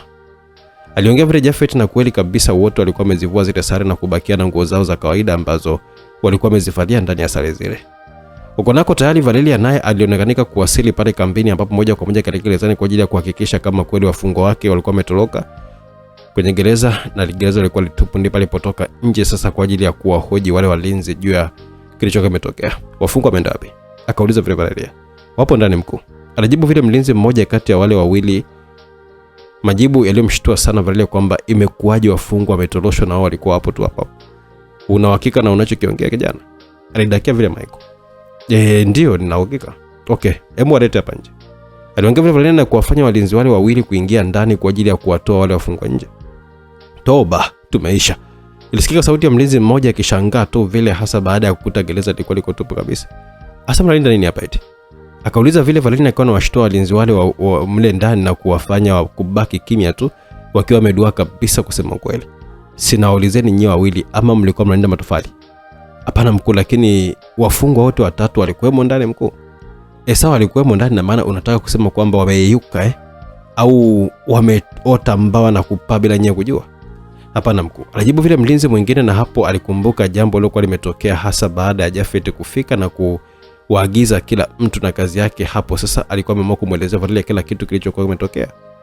Basi hakuna cha kufanya, maana kama ni kuondoka ndio wameshaondoka, na sidhani kabisa kama itakuwa ni rahisi kuweza kuwapata, hasa ukizingatia wako na Jafet. Aliongea vile Valeria ni kwa anatoka mle ndani ya gereza na kuelekea kwenye gari lake la matembezi na kutoka kambini pale, huku mamlaka yote akiacha mikononi mwake Michael. Hapo sasa baada ya kukimbia sana tayari walikuwa wamefanikiwa kufika barabarani, japo haikuwa rahisi kabisa, lakini hapo matumaini yalikuwa yamewaingia na kuanza sasa safari ya kuelekea mjini. Tunatakiwa kutafuta kituo cha simu mara moja kwa ajili ya mawasiliano, maana hatuwezi kutembea mpaka mahakamani, maana ni mbali sana kule. Alikuwa ameongea vile Jafet kwa kuelekeza wenzake. Ni sawa tu, alijibu vile Merrick. Sasa basi tuneni tusichelewe sana. Aliongea vile Jafet, na safari ilikuwa inazidi kusonga mbele ili wakatafute mawasiliano na kujua namna watakavyopata usafiri wa kuweza kuelekea huko mahakamani. Upande wa pili Valeria alikuwa yuko mjini pia, na kujulikana alikuwa anatafuta kitu gani huko mjini. Hatimaye sasa watu wale walifanikiwa kufika mjini, ambako huko waliweza kupata kituo cha simu. Jafet, nianze na wazazi wako. Alikuwa ameongea vile Lance yuko akiwa anamtazama Jafet, ambapo muda huo walikuwa wamesimama tu mbele ya kile kibanda cha simu. Hapa na wewe pigia, tunawafahamu. Aliongea vile Jafet, na moja kwa moja Lance alianza kuandika namba fulani kutoka kichwani mwake na kupiga namba ile, ambapo simu haikuchukua muda ilikuwa imepokelewa. Hello Jessica, mimi Lance hapa, uko wapi kwa sasa? Aliongea vile Lance akimwelekezea Jessica ambaye ndiye alikuwa amepigiwa simu ile. Oh Lance, hii ni namba yako mpya? Akauliza vile Jessica. Hapana, kwani uko wapi? Niko nyumbani, ila ndo naanza safari sasa. Okay sana, naomba pita mjini makutanoni hapa kwenye daraja la watembea kwa miguu, si unapafahamu? Lance alikuwa ameuliza vile kupata uhakika kama alikuwa kipaelewa. Ndio napafahamu hapo, nipe dakika tu, aliongea vile Jessica. Sawa, fanya haraka Jessica, alisema vile Lance akiongea na simu kama imekatwa. Mungu katusaidia pakubwa sana, maana kumbe bado hatujachelewa, maana anakuja hapa muda so mrefu, aliongea vile Lance. Ni Jessica yupi huyo? Jafet alikuwa ameuliza vile huko, alikuwa anapata shauku ya kujua ni Jessica gani huyo ambaye alikuwa akizungumza naye. Ni yule aliyemwokoa kipenzi changu, alijibu vile Lance. Hapo sasa Jafet alikuwa ameshtuka kuona kwa mara nyingine tena alikuwa anakutana na mwanamke yule ambaye mara ya mwisho alikuwa ameachana katika mazingira magumu sana. Bado kweli mtoto wake yupo hai? Akauliza Jafet. Ndio, ila samani, maana nilikuwa nimeshindwa kukuambia kuhusu yeye kule kambini. Nadhani nilikuwa nimesahau tu, ila kwa sasa hivi anakaa nyumbani kwenu, japo ni kwa muda tu. Jamani, mbona niambia kama vile una hofu sasa? Hapana, sina hofu. Basi sawa, hakuna shida. Kwa hiyo anakuja peke yake? Anakuja na wakili wake. Natumaini wazazi wangu hawatakuja. Hawajawahi kabisa kuja mahakamani, lakini waga wanafuatia tu kwenye TV kujua kinachoendelea. Lance, Jafet alikuwa ameita vile, ambapo muda huo Merrick na Steven wao walikuwa wako pembeni tu akiwa busy na mambo yao. Abe, Lance alitikia vile huku akionyesha kutabasamu. Nafurahi sana kukuona mke wangu, na ni kama siamini kama kweli ni wewe ndiye ambaye umesimama hapa mbele yangu. Na mimi pia mpenzi, ni mimi hapa, amini tu. Aliongea vile Lance, lakini akaonekanika Merrick akiwa anawasogelea wawili wale. Akama mnapendeza sana mkiwa karibu namna hiyo. Aliongea vile Merrick. Merrick, asante sana, na ndo shukrani zangu zinakuja kwako kwa kunitunzia huyu mwanamke. Aliongea vile Jafet huko akiwa anapeana mikono yeye na Merrick. Bila shaka kiukweli Lance ni mwanamke mwenye mtizamo wa aina yake. Nafurahi kusikia hivyo, ila kwa sasa hivi tunatakiwa kuambatana wote mpaka mahakamani kwa sababu unataka kuthibitisha kuhakikisha Emily anapatikanika na hatia, lakini Merrick utabaki nje na Steven, maana haiwezekaniki kuingia naye mule ndani, maana hatujui huenda watu wa Emily wakawa kwa mule na wakimwona mwenzao. Kwa hiyo mimi na Lance tutaingia mle ndani, na baada ya kesi kuisha ni kwenda kumkomboa shemeji. Sasa au unaonaje kaka? Akauliza vile Jafet. Wasiwasi wangu ni vipi wakitoa taarifa na kuambizana wakiniona mimi? Ndio inawezekanika, lakini sifahamu, lakini kama watakuona na wewe mle ndani ya mahakama, nahisi mambo yatakuwa mabaya zaidi, na najua Emily atakuwa na wakili wake kwa ajili ya utetezi wa kesi yake pia. Huenda naweza kuwa na uhakika wa kushinda, lakini kama nitajitokeza mbele ya mahakama, hapo hakutokuwa na ujanja tena. Na kama ngona fahamu bado mimi nipo hai mara moja, lazima tu ingembidi kufuta kabisa ushahidi kwa kumua mwana. Maana yake hata kama nitasema kwamba aliteka mwanamke mwingine, ushahidi ungekosekana. Kwa hiyo cha msingi sasa ni kwamba Steven tunaye hapa na tutamtumia kama mnavyotaka kwa ajili ya kumpata shemeji, kwa hivyo ondoa shaka. Aliongea vile Jafet, na kila mmoja alikuwa ameona mpango wa Jafet ulikuwa ni bomba kabisa, na kila mmoja alikuwa na matumaini ya kumpata Mwanahamisi. Tayari nyumbani kwa Emily, naye ndo alikuwa ameanza safari kuelekea mahakamani, na akiwa ndani ya gari lake alikuwa amechukua simu yake na kumtafuta wakili wake. Uko wapi hiyo?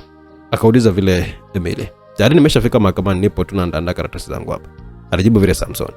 Safi, na muda so mrefu utaingiziwa pesa nyingi sana kwenye akaunti yako, cha muhimu fanya tu nisiende gerezani Samson.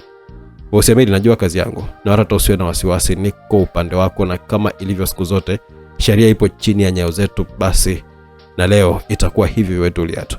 Sawa sawa, nakuamini sana. Emily alikuwa ameongea vile na kukata simu, huku muda huo akionekana kutabasamu kwa ujasiri aliokuwa nao wakili wake, japo alitamani sana kupata wakili mkubwa zaidi yake, lakini sasa muda nao ulikuwa ni mchache sana. Hapo sasa Emily alionekana kutafuta namba ya babake na kuanza kupiga. Uko wapi baba? Kuna mambo nashughulikia kwanza. Hautokuja kuona nikihukumiwa? Emily, wakili wako anajua nini cha kufanya, wala hata usijali. Ngoja nimalize mambo yangu hapa, nitakuja tu, wala hata usitachelewa. Alikuwa anaongea vile Dennis, ambapo hapo ghafla simu yake ilikatwa. Tulisa waliko Jafet na wenzake, ambapo tayari Jessica alikuwa ameonekanika kufika maeneo yale, lakini Jessica alishtuka hasa baada ya kumuona Lance akiwa amesimama na wanaume watatu. Lakini wakati sasa anashuka ndani ya gari lake, hapo macho yake yaligongana na mwanaume mmoja ambaye ni kama aliwahi kumuona hapo awali, na hapo baada ya kuvuta kumbukumbu karibu zaidi ndipo alipokuwa amemtambua vyema, ambapo upande wa Jafet naye alibaki tu kumwangalia Jessica. Mungu wangu, je, ni wewe? Aliongea vile Jessica, huku machozi nayo yakianza kumtoka. Mimi Jessica, mbona unalia sasa? Alijibu vile Jafet, huku akimsogelea Jessica ambaye alionekana kuganda tu sehemu ile iliyokuwa kilia. Taratibu Jafet alimsogelea karibu, na ndipo sasa haraka Jessica alimkumbatia mwanaume kwa nguvu. Nalia kwa sababu huwezi amini, nyumbani walishakata tamaa kabisa ya kukupata, na ndio maana sitaki kuamini kinachokiona. Pole sana kwa yote Jafet, najua mimi ndo sababu ya haya, maana bila mimi usingelikuwa kwenye matatizo makubwa kama haya, nisamehe sana. Jessica aliongea hayo, ambapo kwa muda huo Jafet kichwani alikumbuka maneno ya mpenzi wake Lance ya siku hiyo asubuhi kwamba alianza kupata wivu, hivyo asingeruhusu kukubali Jafet kuwa na mwanamke mwingine. Hapo sasa haraka Jafet alikuwa amejitoa mwilini mwake Jessica, huko akiwa anamgeukia Lance ambaye naye hakuonesha dalili yote ile ya kuchukizwa na jambo lile. Hata usijali Jessica, mimi niko salama kabisa, usilie sasa. Aliongea vile Jafet, huko sasa akionekana kumfuta machozi. Ngoja sasa niwajulishe nyumbani habari hizi njema kabisa, najua watafurahi sana Jafet, sio siri. Aliongea Jessica kwa anaanza kubofya simu yake, lakini haraka sana Jafet kama amemshika mkono kwa kumaanisha kumzuia kuto kufanya hicho alichokwenda kufanya. Sio kwa sababu Jessica, kama ikibidi utaniona kwenye taarifa ya habari, labda ndio itakuwa ni surprise kwao. Lakini Jafet wana hofu kubwa sana na hii kesi, japo matumaini yapo na wameishi kwenye majonzi siku zote toka umetekwa. Kwa nini sasa tusiwaambie mapema ili angalau wawe na amani na hii kesi? Hapana Jessica, nafahamu hilo, ila fanya kujizuia tu kwanza. Kwa sasa tunatakiwa tu kuwahi huko mahakamani, sawa Sawa, nimekuelewa. Alijibu tu vile Jessica na kumkumbatia tena Jafet. Okay, sawa. Twendeni maana muda naona unazidi kwenda tu. Aliongea vile Jessica na wote sasa walikuwa wameingia ndani ya gari lile ambapo muda wote wakili Amos alikuwa yuko ndani ya gari lile akiwa busy tu kupitia nyaraka alizokuwa anazifahamu. Amos yuko poa. Aliongea vile Lance akiwa anamuelekezea wakili wao huku safari tayari ilikuwa iko ishaanza. Safi, tunaona umepotea sana siku hizi 2-3, hata simu zangu wokote kabisa. Aliongea vile Amos huko akiwa anaendelea tu kukanyaga mafuta. Acha tusema nilipoteza simu nikiwa nipo kwenye mambo yangu tu. Lance alikuwa amejibu vile kwa kumficha kile kilichokuwa kimetokea, maana aliona kwa wakati huo hakikuwa na maana sana, hasa ukiangalia walikuwa na kesi nzito mbele yao. Kumbe ndio, lakini vipi unatumaini tutashinda kesi? Maana nina hofu sana kama Emily atashinda basi sote tutakuwa tuko hatarini sana, maana yule mbwa lazima atalipiza tu kisasi. Kama rushwa haitatumika ni lazima tutushinde, japo asilimia nyingi za kesi ya leo itakuwa na haki, kwa maana mahakama ndio inayo majibu ya vipimo vya vinasaba vya mtoto na baba, na pale isingewezekana kabisa wao kuweza kubadilisha majibu, maana majibu halisi yapo mikononi mwa mahakama, na wala msijali kabisa, tutashinda tu katika safari hii. Kwa kweli Mungu atusaidie. Aliongea vile Lance. Hatuna haja ya kuhofia kitu chochote kile Lance, maana kama tutashinda hiyo kesi, kumbuka Jay na yeye pia ni ushahidi wa kesi ya pili ya utekwaji. Sasa hapo nafikiri Emily atachumbukaje? Ni kweli.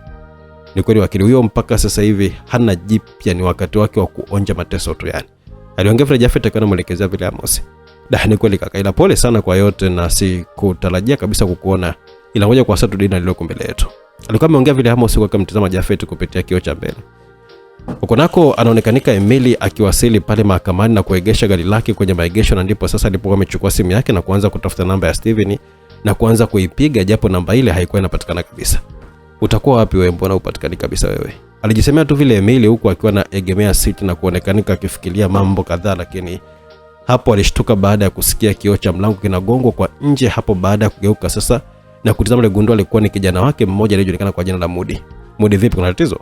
Akauliza vile Emily baada ya kushusha kioo kile mpaka mwisho. Hapana bosi, nimekuona tu ndio maana nimeona nije hapa. Vizuri, ila nina mashaka sana, lakini nimeshaweka kila kitu sawa, na kama nitatiwa hatiani kwa kifungo changu, hakikisheni kwamba nikiwa napelekwa gerezani vijana wako wawe tayari kwa kazi yao. Sawa, hakuna shida, nimekuelewa, ila watu tayari wanaingia sasa, kama kuna muda mrefu wa kukaa huko nje bosi. Sawa. Alitikia vile Emily ambaye taratibu kabisa alikuwa ameshuka ndani ya gari lake na kuanza kutembea kuelekea ndani. Muda wake na Jessica nao alionekanika kuwasili sehemu hiyo na moja kwa moja kuelekea kwenye maegesho na kushuka, japo muda huo hawakumuona Emily, maana Emily ndio alikuwa anaishilizia ndani kabisa. Jessica, Amos na Lance, nyie mnaweza tu kutangulia, mimi natakiwa kutafuta mavazi ya kujiziba uso wangu kwanza. Aliongea Jafet ambaye bado alikuwa yuko ndani ya gari lile. Hakuna tatizo, kuna kofia hapa pamoja na miwani. Aliongea vile Amos yuko akiwa anamuonyeshia vile vitu vilivyokuwa viko ndani ya dashboard ya gari lake. Asante sana Amos, vinafaa sana hivi. Basi haraka sana waliondoka sehemu ile, huko ndani ya gari akibaki Merrick pamoja na Steven kama alivyokuwa amepanga toka mwanzo. Tuende sasa upande mwingine kwa mwanadada Mwanahamisi. Kama kawaida mara zote alikuwa akifungiwa kwenye chumba kimoja ambacho kilikuwa na mwanga tu wa vitundu vidogo vidogo na hakukuwa na madirisha kabisa angalau ya kupitisha hewa ya kutosha. Alikuwa amemfanya kuanza kupoteza nguvu kutokana na hewa kuwa nzito mara kwa mara. Lakini sasa walinzi wao walionekanika kuwa busy tu na michezo yao nje ya chumba kile, ambapo walikuwa wakicheza michezo mbalimbali ikiwemo karata, mchezo maarufu kabisa huo. Huko ndani Mwanahamisi alikuwa akijaribu kujisogeza angalau kufikia mlango kwa ajili ya kuomba msaada, lakini alishindwa kabisa, maana mwili ulikuwa hauna nguvu. Hapo ghafla alijikuta akiwa anapoteza fahamu pale pale chini sakafuni, na hapo hakukuwa na mlinzi ambaye alikuwa na wazo la kwenda kumtizama mwanadada huyo aliyekuwa anaendeleaje huko zaidi ya kuendelea tu na michezo yao huko nje. Mahakamani nako kila kitu kilikuwa sawa, ambapo waendesha mashtaka walikuwa mle ndani. Tutaanza na shahidi kwanza. Tafadhali shahidi Jessica Evans, karibu na utoe shahidi wako tena kwa mara nyingine. Aliongea vile jaji msaidizi na kumfanya Jessica sasa kunyanyuka pale alipokuwa ameketi na kusogea mpaka kizimbani. Asante sana mheshimiwa kwa nafasi hii, na kweli kabisa Emily namshutumu kwa kosa la kutaka kutoa uhai wa mtoto wangu na kwa kosa la utekaji nyara wa mtu asiyekuwa na hatia. Aliongea vile Jessica, macho yake yameelekeza kwa wakili wake Amos ambaye naye alikuwa amempa ishara ya dole gumba. Je, unaweza kutoa ushahidi kuthibitisha unachokisema? Yani ninamaanisha toa ushahidi mwingine ukiachana na wa awali. Aliongea jaji mkuu. Mheshimiwa, kwa sasa hivi sina ushahidi mwingine zaidi ya mimba nilionayo pamoja na ushahidi wa awali ambao ni video ambayo mnaifahamu mkuu. Sawa, wakili Samson, karibu sana kwa maswali kama utakuwa nayo tafadhali. Kauli ile kama imnyonyoa moja kwa moja Samson na kusogea mbele ya Jessica. Asante mheshimiwa kwa nafasi. Kwanza kabisa Jessica, umesema unamshutumu mteja wangu bwana Emily Richard kama mtu ambaye alikuwa amepanga kutoa uhai wa mtoto wako. Sasa swali langu hivi, nadhani baba kama baba anawezaje kufanya ukatili kwa mwanae? Hebu niambie. Aliongea vile Samson huko. Sasa sauti ya chini chini zikiweza kuwa kuhudhuria pale zilikuwa zikisikika tu, na wapo waliokuwa wameona swali lile halikuwa na mashiko kabisa kuuliza. Emily hakuwahi kumkubali huyo mtoto na lengo lake lilikuwa ni kutaka mtoto afe. Samani jaji, anamaanisha nini kusema baba wa mtoto alipanga kumfanyia ukatili mtoto wake mwenyewe? Aliongea vile Samson huku. Sasa kundi la pande wa Jessica, yani watu waliokuwa wakimpa support Jessica, walizidi kunaona tu kwa mambo yale. Hapo sasa Jessica alikuwa amegundua kile kilichokuwa kinafanywa na wakili wa Emily ilikuwa ni kujisafisha kwamba hakuwa na nia ya kumuua mtoto wake kama Jessica alivyolalamika kwamba Emily alikuwa anataka kuitoa mimba. Huyu mjinga atakuwa kajua majibu ya vipimo, na ndio maana anajaribu kujiweka safi kuwa yeye ni baba wa mtoto alijiwazia tu vile Jessica. Ila sawa, wewe ni mjanja sana, lakini leo ndio mwisho wako Emily. Aliwaza vile Jessica huko anamtazama tu Emily ambaye na akaonekana kutabasamu tu kuashiria kwamba alikuwa amecheza nafasi yake kujisafisha, ili kama majibu yakija yeye ndio baba, basi atajifanya anaikubali mimba kama mhusika huyo mtoto. Itafahamika tu. Mungu wangu. Emily alijisemea tu vile huku muda huo akiwa anashindwa kabisa kuamini macho yake kwa kile alichokuwa anakiona. Kila mtu mle ndani alionekana kushangaa sana lile tukio, hasa kwa kumuona mtu ambaye wengi walijua tayari alikuwa ameshapoteza maisha ama kupotea kusikojulikana. Huko nako anaonekana Fronzia akiwa busy tu na binti yake pale nyumbani wakiandaa chakula cha mchana, ndipo sema rasmi mama huyo wa familia ilianza kuita kuashiria alikuwa anapigiwa kwa muda huo. Na tena jamani, mimi napika muda huu. Aliongea vile Fronzia kwa anatazama tu simu ya ile ikiendelea kuita. Naona ni mama Stella jirani yetu. Aliongea vile Janet. Sijui atakuwa na mpia gani tena. Ipokee uniwekee sikioni hapa maana mikono yangu michafu. Aliongea vile Fronzia na kumfanya Janet kupokea ile simu na kumwekea mama yake sikioni. Alo mama Stella, niambie, unatazama TV sasa hivi kwani? Aliuliza vile mama Stella bila hata salamu, maana huyo mama Stella alikuwa ni kama binti kwa Fronzia, lakini mambo ya salamu kwa muda huu hayakuwa na nafasi kabisa. Hapana, na kazi kidogo hapa. Kwani kuna nini? Kwa kweli mama, sitaki kukuambia wewe, cha kufanya tu washa TV hapo, weka taarifa ya habari ujionee mwenyewe, tena fanya haraka mama Janet.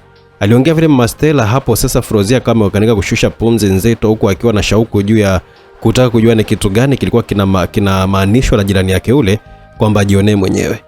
Kuna nini mama? Akauliza vile Janet. Sasa baada ya kumuona mama yake akiwa na tofauti kidogo, anasema washa TV, hebu nenda kawashe tuone kuna nini. Alikuwa ameongea vile Fronzia kwa kaendelea tu kukatakata vitunguu. Alafu niweke nini mama? Weka taarifa ya habari ya mahakama alikuwa Jessica, hebu fanya haraka sana. Aliongea vile mama huyo na kumfanya Janet kwenda kufanya kile alichokuwa ameambiwa. Hapo ni kama moyo wa Janet ulikuwa umepigwa na butwa, hasa baada ya kusoma kichwa cha habari kilichokuwa kinasema hatimaye kijana aliyepotea patikanika ndani ya mahakama kutoa ushahidi. Kichwa hicho cha habari kiliambatana na picha ya Jafet kwa pembeni. Mama, njoo uone kakaangu. Janet alianza kupaza sauti kumuita mama yake, huku machozi nayo akiwa anaanza kumtoka kwa kutokuamini kile alichokuwa amekiona kwenye taarifa ile ya habari.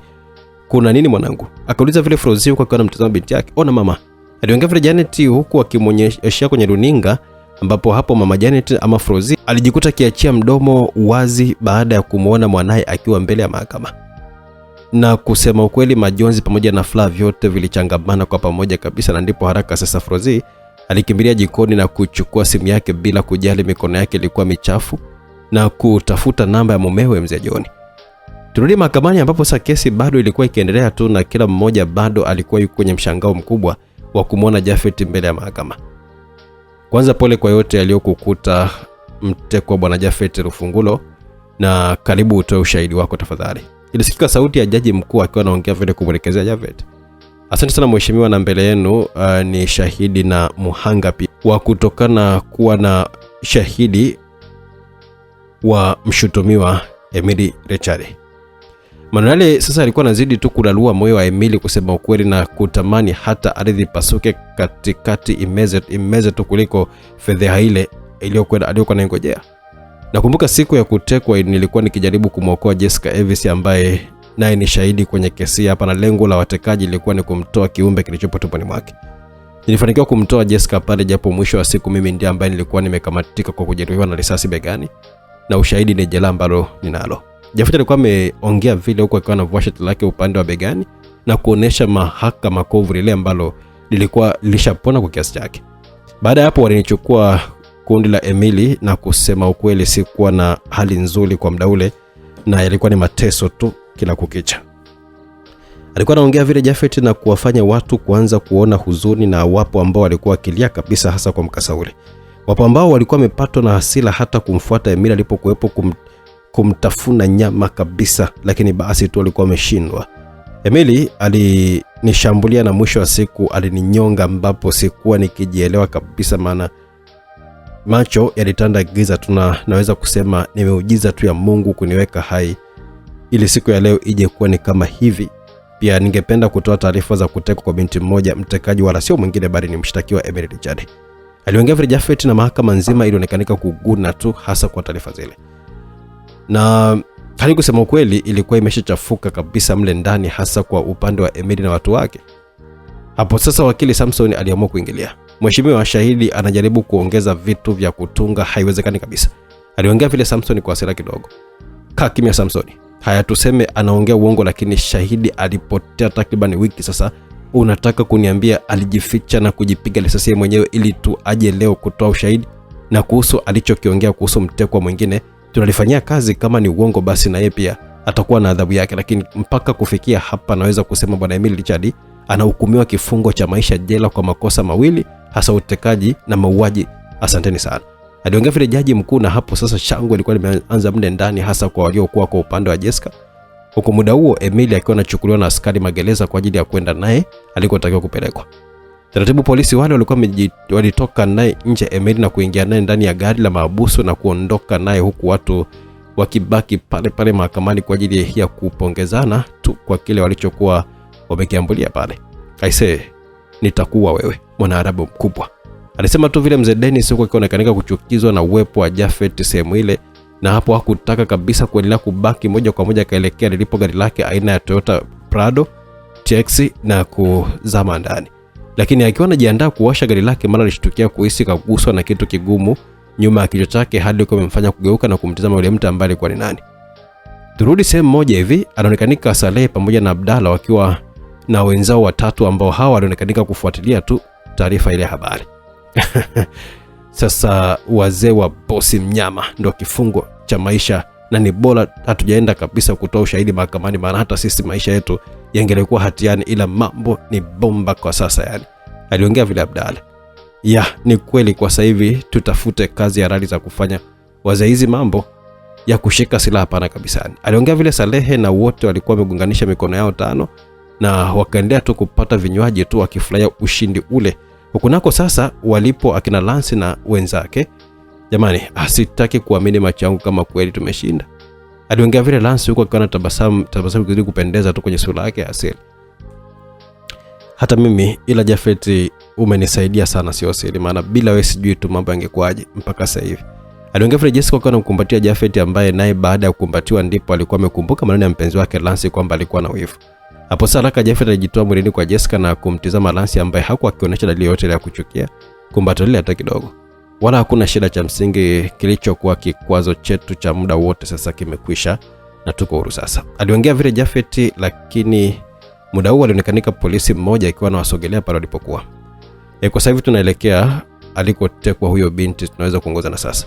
Aliongea vile yule polisi akiwa anaelekeza vile Ransi na wenzake, ambao ni kweli mpango ulikuwa umebakia ni kumkomboa tu Mwanahamisi. Basi hivyo wote walikuwa wameongozana mpaka ndani ya gari kasoro Jessica na wakili wake Amos, ambao wao walibaki tu nje.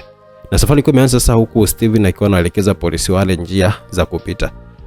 Huku nako kwa mzee Dennis, baba Emily, hapo sasa alishtuka, hasa baada ya kugundua sura ile haikuwa ngeni kabisa machoni mwake, japo ni miaka kadhaa ilipita bila ya wawili hao kukutana, lakini haikuwa sababu ya kutokujua sura ile. Valeria, mzee Dennis alikuwa ameongea vile tu kwa mshangao, hasa baada ya kumwona Valeria aliyekuwa amepandisha juba lake juu na kufanya sura yake kuonekana vyema.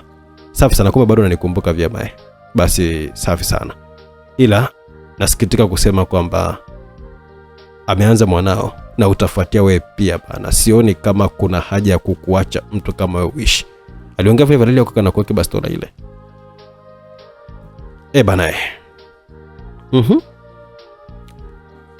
Tafadhali usiniue na kuomba sana Valeria. Aliongea vile Dennis huku kijasho bamba anacho kwa kinaweza kumtoka. Wala usijali maana siwezi kukuulia hapa hadharani kama hivi. Sasa washa gari lako tuondoke. Aliongea vile Valeria. Tunaelekea wapi?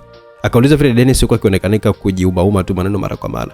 Mbali na hapa ambapo hatutakuwa na mtu yote atakaye ingilia mambo yetu. Basi kauli ile ilimfanya sana Dennis kutii tu kile alichokuwa anaambiwa, labda pengine angeweza kukomboka tu na hatari ile aliyokuwa anaiona. Turudi sasa kwa kina Steven ambao tayari polisi walikuwa wameshafika sehemu ambayo mbele lilionekanika jengo moja kubwa. Ndani kutakuwa na walinzi wenye silaha. Aliongea vile Steven akiwaelekezea polisi wale. Sawa, hakuna shida. Aliongea vile polisi yule na kuwapa ishara wenzake kwamba walikuwa na zama ndani sasa. Siwezi kusubiri polisi watufuate na mimi nipo tu hapa nje nimesimama. Aliongea vile Melik huko akiwa anaanza kuondoka sehemu ile, lakini haraka sana Jafet alimdaka mkono. Basi sawa, twende pamoja. Aliongea vile Jafet na kumfanya Melik kutabasamu tu. Asante sana kaka. Melik aliongea vile. Hakuna haja mimi ndo ambaye niseme asante sana kwa kunilindia Lance mpaka sasa. Aliongea vile Jafet na kumfanya Lance naye kusogea walipokuwa. Lance utabaki ndani ya gari na funga milango yote, pia uwe makini. Aliongea vile Jafet na kumwelekezea Lance. Sawa, lakini Jafet naogopa sana, vipi kama ikitokea na kitu kibaya huko tena? Aliongea vile Lance kwa madeko kiasi. Hapana, siwezi kuruhusu hilo. Wewe ni chaguo langu. Kamwe siwezi kabisa kukuacha kwa namna yote ile kuanzia sasa. Aliongea vile Jafet na kujikuta akiwa na kumbatiana kwa muda kidogo na kisha kuachiana. Haraka alikuwa amemchukua Steven na kuingia naye ndani kuelekea mahali ambapo Mwanaisi Hamisi alikuwepo. Muda huo polisi bado walizidi tu kusachi kila kona, ambapo muda huo Merik na wenzake nao walikuwa wakipanda huko juu, ambako muda huo majambazi wale watano hawakuwa wakijua lolote lile zaidi ya kuendelea tu na michezo ya karata. Tayari sasa inaonekanika Jafet na wenzake walikuwa wameshafika sehemu ile na kutulia kwanza kuwatizama walinzi wale, ambapo inaonekanika njia walikuwa wamepita walikuwa wamewacha mbali sana polisi ambao wao walikuwa wakipita chumba kwa chumba.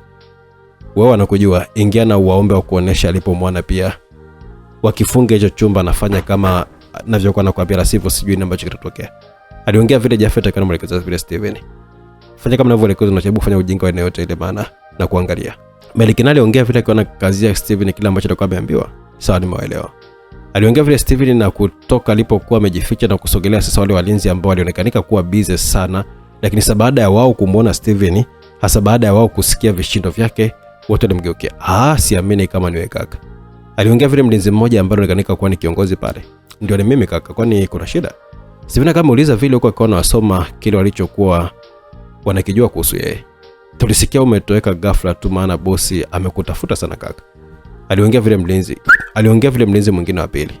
Ni kweli kaka, bosi amekutafuta sana, hata simu ilikuwa upokei mara upatikani. Akaongea vile mlinzi mwingine ile kukazia hoja ya mwenzake.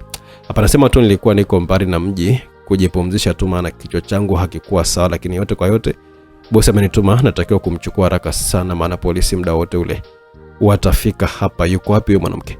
Alikuwa ameongea vile Steven na kumfanya mlinzi mmoja kusimama na kuelekea chumba kilichokuwa mbele yao na kufungua mlango, maana vijana wa Emily walikuwa ni sharp sana, hasa waliposikia amri ya bosi wao huaga hawataki kabisa kusubiri kuambiwa mara mbili. Ndipo sasa mlinzi yule baada ya kufungua ule mlango wa chumba kile kilichokuwa kiko mbele yao, hapo alimkuta akiwa amejilaza chini bila hata kutikisika kabisa. Amefanya nini? Akauliza vile Steven huko macho yake yanamtoka. Hata sifahamu mkuu, ila ni muda mchache tu alikuwa yuko sawa kabisa maana nilimletea chakula. Aliongea vile mlinzi huyo, maneno yaliokuwa yamemfanya Merik sasa kusikia vile, na alijikuta akiwa anasimama pale alipokuwa amesimama na kuanza kutembea kuwafuata kule, lakini Jafet kile kitendo alikiona na kumzuia haraka kwa kumrudisha nyuma ili asiweze kuonekanika na wale walinzi ambao walikuwa wako busy wakijiuliza kilichomkuta Mwanahamisi. Hakuna haja kuharakisha. Aliongea vile Jafet huko akiwa anachoma bastola iliyokuwa iko nyuma mgongo wake na kumkabidhi Merik. Na kingine usiwe maana polisi wanakuja.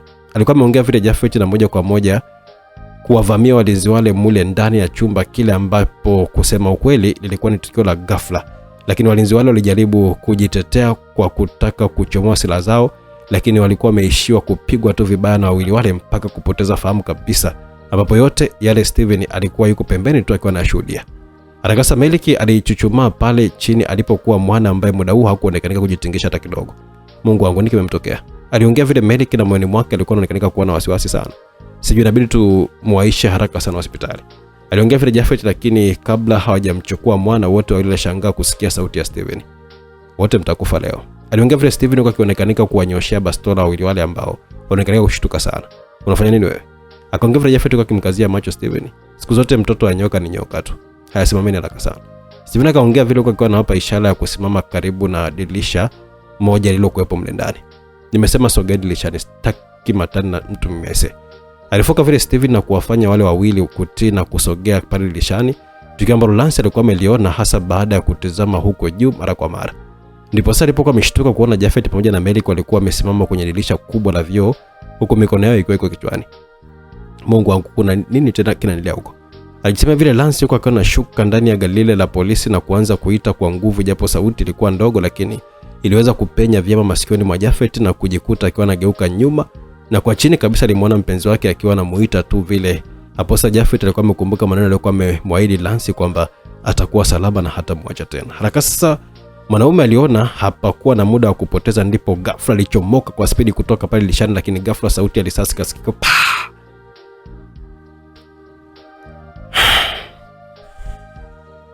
Hapo sauti ya risasi ile ilimfanya Merrick kutizama vizuri kujua ni nani ambaye alikuwa amepigwa risasi, huku nako Lance akiwa nje, naye moyoni alijikuta akiwa anapata hofu sasa baada ya kusikia sauti ya risasi ile, na ukizingatia alimuona Jafet akitoka pale dirishani kwa spidi. Mungu wangu, mpenzi wangu jamani. Lance anaonekana kuchanganyikiwa kwa kile alichokuwa amekihisi ndani ya moyo wake, kwa maana alijua tu ni Jafet ndiye ambaye amepigwa risasi ile. Lakini huko ndani Merrick pamoja na Jafet walishangaa kumuona Steven akianguka chini, huku nyuma yake akiwa amesimama tu mwana, japo alionekanika kuwa dhaifu sana na kujikuta akiwa anashindwa kusimama na kudondoka chini. Lakini kabla hajafika chini haraka sana Jafet alikuwa ameshamwaina kumdaka. Hapo Merrick naye alikuwa amemkimbilia sehemu ile, na alipokuwa mpenzi wake, mwana tafadhali vumilia, tunaondoka na wewe sasa hivi.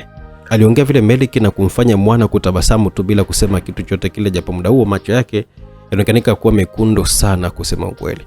Muda mchache polisi nao alikuwa amefika sehemu ile na kukuta watu wakiwa wamelala tu chini, huku Steven naye akionekana kupoteza maisha kabisa.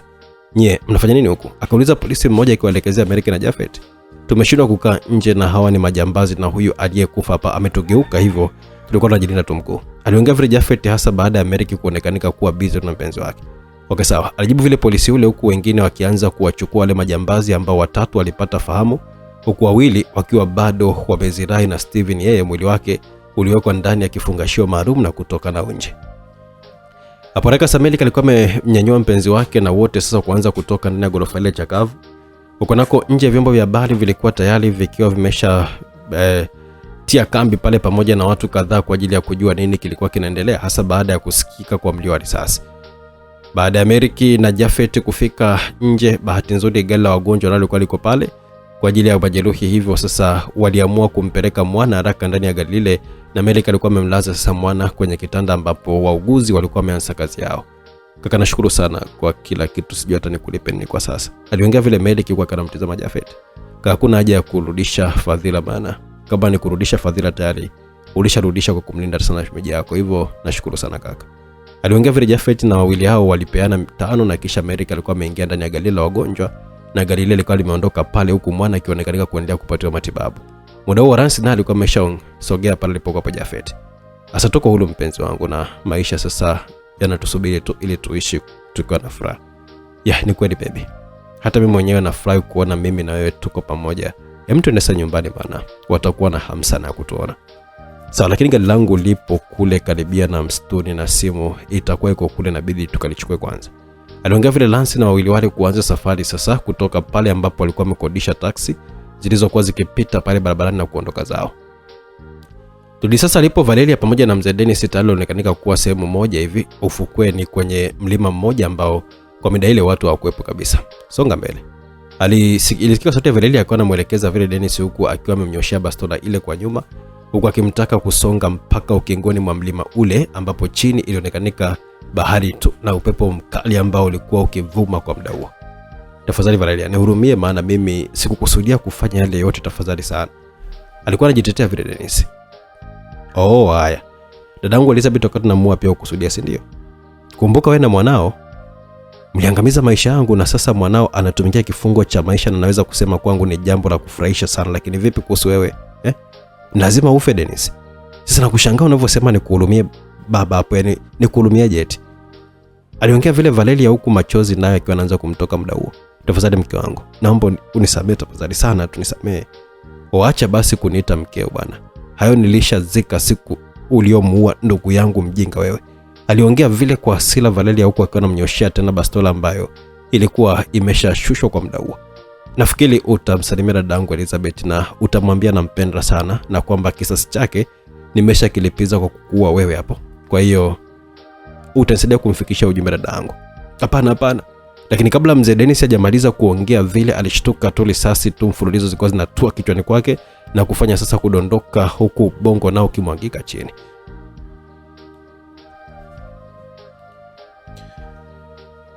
Na kusema kweli muda huo maumivu yalikuwa ni makubwa mno ndani ya moyo wake Valeria, japo swala la kuua mtu kama vile ilikuwa ni mara yake ya kwanza kabisa kuua, na alimuua Dennis kutokana na kuisubiria nafasi hiyo kwa muda mrefu sana. Na picha za mdogo wake Elizabeth zilikuwa zikimjia kichwani na kuanza kukumbuka enza utotoni na jinsi walivyokuwa akiishi kwa upendo sana. Na alikumbuka na mdogo wake alivyokuwa anajitoa kufokewa na kupigwa na wazazi wao kwa kosa lolote alifanya Valeria, alimrudi kutetewa na dadake, kumtetea dadake. Hapo sasa machozi alikuwa anazidi kumtoka mwana mama huyo kweli, lakini muda huo alionekanika kuchukua simu yake na kutafuta namba ya Michael ambayo baada ya kuipigia muda huo ilipokelewa mara moja. Michael, naomba uwaongoze watu wangu vizuri, pia naomba mnizike kwa heshima yote, maana mimi sina haja ya kuishi tena, maana kisasi nilichokuwa nakisubiria tayari nimeshakilipiza. Aliongea vile Valeria bila hata kutaka kusikiliza nini Michael atasema, na kisha kukata simu yake ambapo aliingia WhatsApp na kutuma tu location ya sehemu alipo baada ya kuwasha data. Muda huo ni kweli Michael alikuwa amebaki tu nje ya panda baada ya kujaribu kumpigia simu kiongozi wake Valeria, japo alikuwa haipokelewi kabisa, lakini muda huo ujumbe ulikuwa umeingia kwenye simu yake kule WhatsApp na kukuta ilikuwa ni location alipokuwepo mwanamama huyo.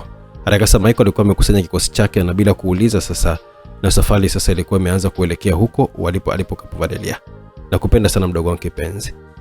Najua huyu mpombavu Dennis anaweza asikuletee ujumbe niliomwambia, ila usijali mdogo wangu, maana na kufuata huko mimi mwenyewe, naomba unipokee. Valeria kama yatamka maneno yale huku machozi yakimtoka tu, kisha alinyoshia bastola ile na kujipiga risasi kichwani. Huku simu yake ikianguka chini, japo ilikuwa ikionekanika kuita tu. Valeria aliondoka chini pale huku macho yake yakianza kukoswa na nuru na kupoteza maisha pale huku damu zikiendelea kuchuruzika pale ardhini. Hatimaye yote kwa yote Valeria bado anaamua kujiua. Hakika ni huzuni sana kusema ukweli, lakini ndio hivyo. Tunaelekea mwishoni msikilizaji mwa simulizi yetu hii hapa tamu kweli inayokwenda kwa jina la You Are My Choice, wewe ni chaguo langu. Mwisho wa simulizi hii ni mwanzo wa simulizi tamu inayokwenda kwa jina la Maamuzi Magumu kutoka Mamu Hassan, yule mtunzi wa simulizi ya Tomboy iliyokuwa inavunja mbavu vibaya mno. Leo katujia na simulizi ya Maamuzi Magumu. Ana jambo gani la kutusimulia katika simulizi ya Maamuzi Magumu? Basi tukutane hapo tu, tapata kukujuza nini alikuwa ametaka kutujuza. Kwa nyumbani kwa kina Janet ilionekanika Toyota Mark X ilikuwa tunawasili pale kwao, na mtu wa kwanza kushuka alikuwa ni Lance, ambapo wakati huo Janet yeye alikuwa akiosha tu vyombo, na ndipo baada ya kumwona Lance haraka sana alitoka mle ndani na kuelekea sebuleni kuwataarifu wazazi wake juu ya ujio ule, na hapo kila mtu alionekanika alikuwa na hamu sana. Nimemwona Janet alikuwa dirishani, sijui ataka kimbilia wapi. Aliongea vile Lance, hata mimi pia watakuwa wamejua niko hapa, wewe twende tu.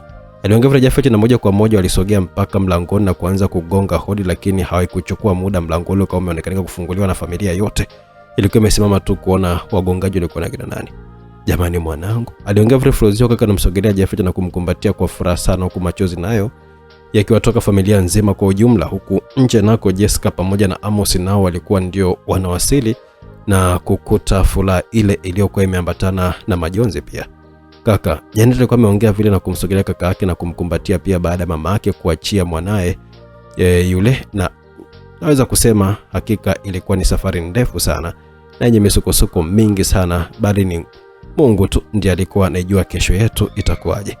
Karibu sana kijana wangu, aliongea vile mzee John. Asante sana baba, alijibu vile Jafet kwa kana sogea na kumkumbatia baba yake, na hapo kweli damu ni nzito kuliko maji, asikwambie mtu. Jafet, karibu sana mdogo wangu, aliongea vile Stefano na kisha kumkumbatia na kaka yake huyo. Asante sana kaka, niliwamisi sana kaka, aliongea vile Jafet. Na kweli furaha iliyopotea kwa muda mrefu hatimaye karejea kwa kishindo sana. Haya, karibu mwanangu, Aliongea vile Frozi kwa anamwelekezea Ransi ambaye kwa muda huo alionekana ameshasaulika eti. Asante sana mama. Aliongea vile Ransi huku Jessica naye alikuwa akiingia pale sebuleni. Karibu Jafet. Aliongea vile Jessica. Asante Jessica, nimeshakaribia. Alijibu vile Jafet na kumfanya Janet kuingilia kati. Kwani kaka unamkumbuka kweli Jessica? Ndio tena sana tu. Alijibu vile Jafet ambapo sasa Frozi aliwakaribisha kwa ajili ya kuketi ambapo sasa Jafet alianza kuwaelezea kila kitu kilivyokuwa. Turudi sasa gerezani, anaonekana polisi mmoja akiwa anaingia ndani ya chumba kimoja na kuita jina la Emily ambaye muda huo alikuwa amejilaza kwenye kitanda chake kati ya vitanda 8 vilivyokuwemo ndani ya chumba kile.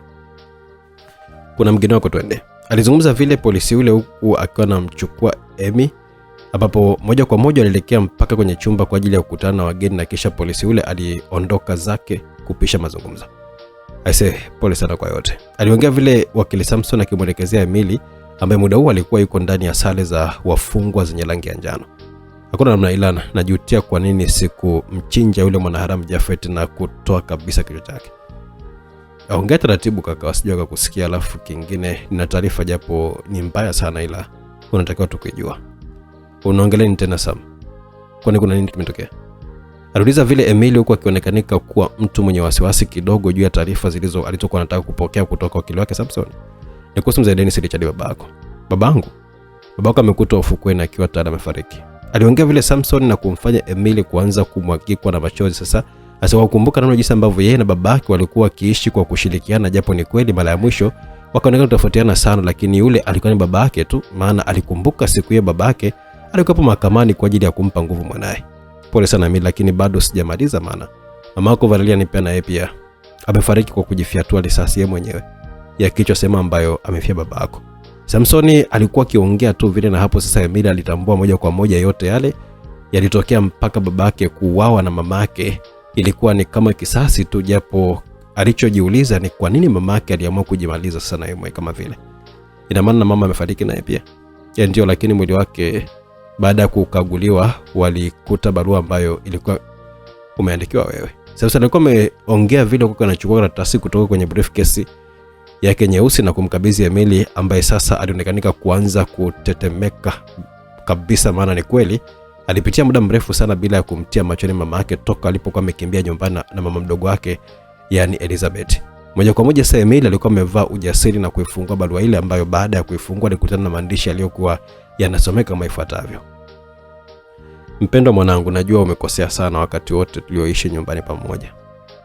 Licha wewe kufahamu ya kuwa Elizabeth ni mamako mdogo, lakini hukujali hilo zaidi ya kumtishia kwa ajili ya kufanya naye mapenzi, na kweli hilo ulifanikisha.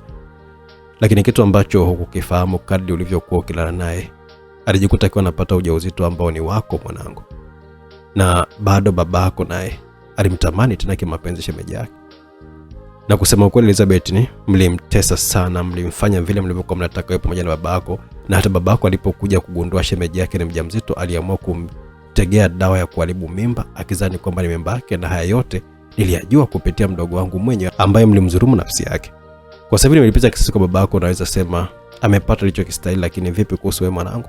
Unafikiri kifungo cha maisha ni jambo la kawaida? Hapana, hiyo ni adhabu ambayo unatakiwa kuitumikia mwanangu mpaka kufa kwako. Hata kama ungeshinda kesi zani kama ningeangamiza damu niliyebeba miezi 9 tumboni mwangu, ila nachoweza kusema ni kwamba yote na yote nakupenda sana mwanangu. Na kwa sasa hivi utakapokuwa unasoma barua hii, jua kabisa nitakuwa katika ulimwengu mwingine nikiwa pamoja na mamako mdogo tukisherehekea ushindi wetu. Kila laheri katika kifungo chako cha maisha mwanangu. Nakupenda sana. Na hapo sasa Emily alikuwa ameanza tu kulia kama mtoto, na kusema ukweli maneno ya mama yake yalikuwa yakimchoma sana moyoni mwake, hasa kauli ya kuambiwa kwamba mimba aliyokuwa nayo mama yake mdogo ujauzito ulikuwa ni wake. Hakika moyoni Emily alijutia sana dhambi ile. Haya sasa, mwisho ubani umauti, na sasa wabaya wote wamepata kile walichokistahili.